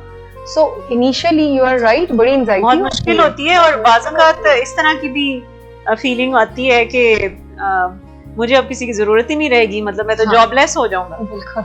कि वो जो Job सुबह का शाम इल्म हर भी वक्त आता मेरी है। एक जॉब थी कि मुझे किसी के हर वक्त रेस्क्यू करना है, तो अगर आप कह रहे हैं कि ये रेस्क्यू छोड़ दें तो बड़ा एक अजीब सा लगेगा। और फिर सामने वाला भी आपको शुरू में इतनी रहा जल्दी एक्सेप्ट नहीं करता कि आप बदल रहे हैं। वो गिल्ट देने की कोशिश करते हैं सामने वाले के अब आप पहले की तरह नहीं रहे, अब आप नो कह रहे हैं। हाँ। या मतलब मुझे याद है कि आप एक मुझसे प्यार नहीं करते। अब आप प्यार नहीं करते, मियाँ बीवी में से भी जो पार्टनर को डिपेंडेंट होता है, जब वो चेंज हो रहा होता है तो दूसरा जो पार्टनर है वो ये फील करा रहा होता है कि आप चेंज हो रहे हैं, आप बदल रहे हैं, आपको कोई और तो नहीं पसंद आ गया, आपने मुझे छोड़ने का इरादा तो नहीं बना लिया। बिल्कुल। तो या आप को कोई पट्टियां पढ़ा रहे हैं, ये भी एक होता है। सामने वाला ऐसे कौन पट्टियां पढ़ा रहा है, आप किसकी बातों में आए हुए हैं, किसके साथ आजकल रह रहे हैं, कोई आपको इस तरह की बातें बता रहे हैं, ब्रेन वॉशिंग कोई कर रहा है आपकी, तो आप पहले जैसे नहीं रहे। तो ये भी एक गिल्ट होता है कि ये मुझे इस किस्म की बातें सुनने को शुरू होती हैं। लेकिन यहाँ पे बड़ा जरूरी है कि इस चीज को अंडरस्टैंड करना कि ये नेचुरली शुरू में आपको रेजिस्टेंस आएगी, लोग आपको इतनी जल्दी एक्सेप्ट नहीं करेंगे कि ये तो शहीदे वफा हुआ पड़ा और अब अपने राइट्स की बात करें। हाँ। और चेंज किसी भी लेवल पर हम करें, जब चेंज एक प्रोसेस का नाम है और उसमें रेजिस्टेंस डेफिनेटली आती है। और रेजिस्टेंस का एंटीडोट है कि आप परसिस्टेंटली उस प्रैक्टिस को जारी रखें। बिल्कुल। अल्टीमेटली जब आप इस सारी टॉक्सिसिटी से बाहर निकलना शुरू हो जाते हैं, फिर आपको कोई मुश्किल नहीं लगता। आप वो कहना आसानी से कह सकते हैं जो आप कहना चाहते हैं। जहाँ हाँ कहना चाहते हैं वहाँ हाँ कहते हैं, जहाँ ना कहना चाहते हैं ना, और अपने रिश्ते को और ज्यादा मजबूती के साथ आगे लेके चल रहे हो। बिल्कुल। रिश्तों को आप एंजॉय तभी कर सकते हैं जब आप भी सेहतमंद अपने आप को रखें और उससे दूसरा भी ऑब्वियसली उस पे भी उसका असर होगा। तो ये, और दूसरा ये कि अगर ये गिव एंड टेक वाला रिश्ता हो तभी आप उसको एंजॉय कर सकते हैं। और वरना तो ये तकलीफ दे रिश्ते होते हैं, ये बन जाते हैं बहुत ज्यादा कोडिपेंडेंट रिलेशनशिप्स होते हैं और सारी जिंदगी एक रोग लगा के अपने साथ खत्म हो जाती है रिश्ते। बिल्कुल बिल्कुल। सो मुझे लगता है कि काफी लंबी बात हमने की इस बारे में और कोशिश की है कि सिंपल वे में ही हम समझा सकें, और ये हम सबके लिए भी बहुत जरूरी है, नॉट ओनली सिर्फ हमारी जो पेशेंट्स की फैमिली और पेशेंट्स हैं, फॉर एवरी पर्सन। क्योंकि आप अपने इर्द गिर्द देखते हैं ऐसी टॉक्सिसिटी को, लोग ऐसे लोगों से अट्रैक्ट हो रहे होते हैं जो कि टॉक्सिक, जी जी जी, लड़कियां ऐसे लड़कों से अट्रैक्ट होती हैं जो कि बहुत टॉक्सिक हैं, और लड़के ऐसी लड़कियों से जी जो बिल्कुल जिसे कहते हैं जूते की नोक पे जो लगती हैं। तो बाज़-औक़ात वो कहते हैं कि ये जो जुल्म है ना यही मोहब्बत है, यही मोहब्बत, ये जो जुल्म है वो, और वो ख्याल होता है कि प्यार तो है ना, फिर चाहे मारे या जो। हाँ, और तो प्यार की डेफिनेशन ही मुझे लगता है चाहे गाली दे दे, चाहे जो मर्जी कर ले, यानी ओवरली पोजेसिव होने को शायद प्यार कहा जा रहा है, कि ब्रीथ ना कर सकें आप, सफोकेट हर एक मिनट के बाद आपको कोई पूछे तो आपको अच्छा लगता है, हालांकि वो आगे चलकर बहुत प्रॉब्लम। जी जी, आई एम श्योर हमारे जो देखने वाले हैं सब वो भी बहुत इससे फायदा उठाएंगे आज के डिस्कशन से भी। इसका भी स्टूडेंट बनना पड़ता है, जो मतलब ताल्लुकात का भी स्टूडेंट बनना चाहिए इंसान को, क्योंकि ये तो हमारे हम सबके साथ हमारे ये मामलात होते हैं ताल्लुकात के। और ताल्लुकात तभी बेहतर हो सकते हैं जब आप अपने आप को बेहतर लाइन में लेके। बिल्कुल। सो काम तो अपने आप से शुरू करना पड़ेगा। अगर आप अपने लव्ड वन की जिंदगी में कोई बेहतर रोल प्ले भी करना चाहते हैं तो आपको, हम सबको इस रोग से निकल कर ही उनकी एक अच्छी हेल्प कर सकते हैं। सो आई होप काफी हेल्प अगर हम प्रोवाइड कर सकें अपने देखने वालों को, सुनने वालों को। और बहुत अच्छा आमना लगा आपसे इस तरह से बात करके, एंड आई होप कि नेक्स्ट टाइम भी जब आप आए लाहौर तो हम जरूर ऐसी कोई डिस्कशन सिंपल वे में करें जिससे हम ज्यादा से ज्यादा अवेयरनेस जो है वो क्रिएट कर सकें। बिल्कुल बिल्कुल, थैंक यू सो मच। मनशियात से जान छुड़ाना इतना मुश्किल क्यों है? नशे का मरीज हर रोज नशा छोड़ने की बात करता है और फिर चाहता है कि खुद ही ऐसा कर गुजरे।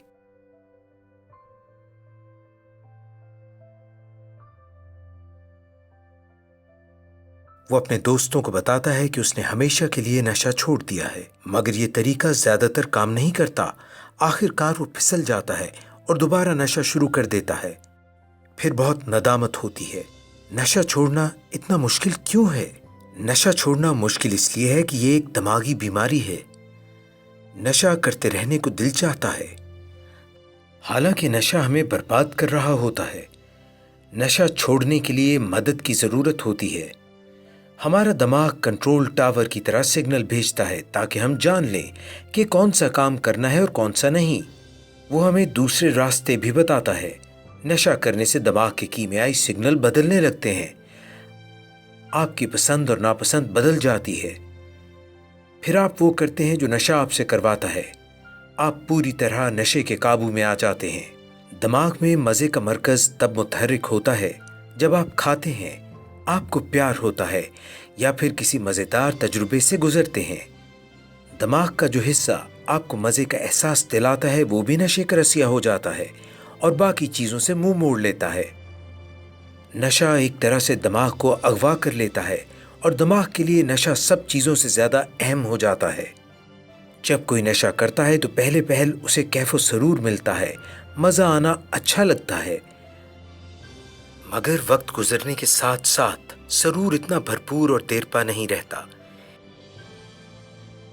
एक तरह से नशे में बरकत नहीं रहती और फिर बस हर वक्त नशा चाहिए। नशा न करें तो बहुत स्यापा होता है। इसे कहते हैं कि आपको नशे की लत लग गई है। मगर आपको इस तरह नशे के चुंगल में फंसे रहने की जरूरत नहीं। नशा छोड़ना मुश्किल है मगर ये ऐन मुमकिन है। दुनिया में रोजाना लाखों लोग नशा छोड़ते हैं। अगर आपको या आपके किसी प्यारे को नशे की बीमारी है तो मदद हासिल कीजिए। सदाकत क्लिनिक से मदद हासिल कीजिए। यहाँ से नहीं तो किसी से भी मदद हासिल कीजिए, पर मदद जरूर हासिल कीजिए। मदद हासिल कीजिए, मदद हासिल कीजिए। A public service message bye Sadaqat clinic. अभी कॉल कीजिए मरी 0300 741 3639, कराची 0314 686 5271।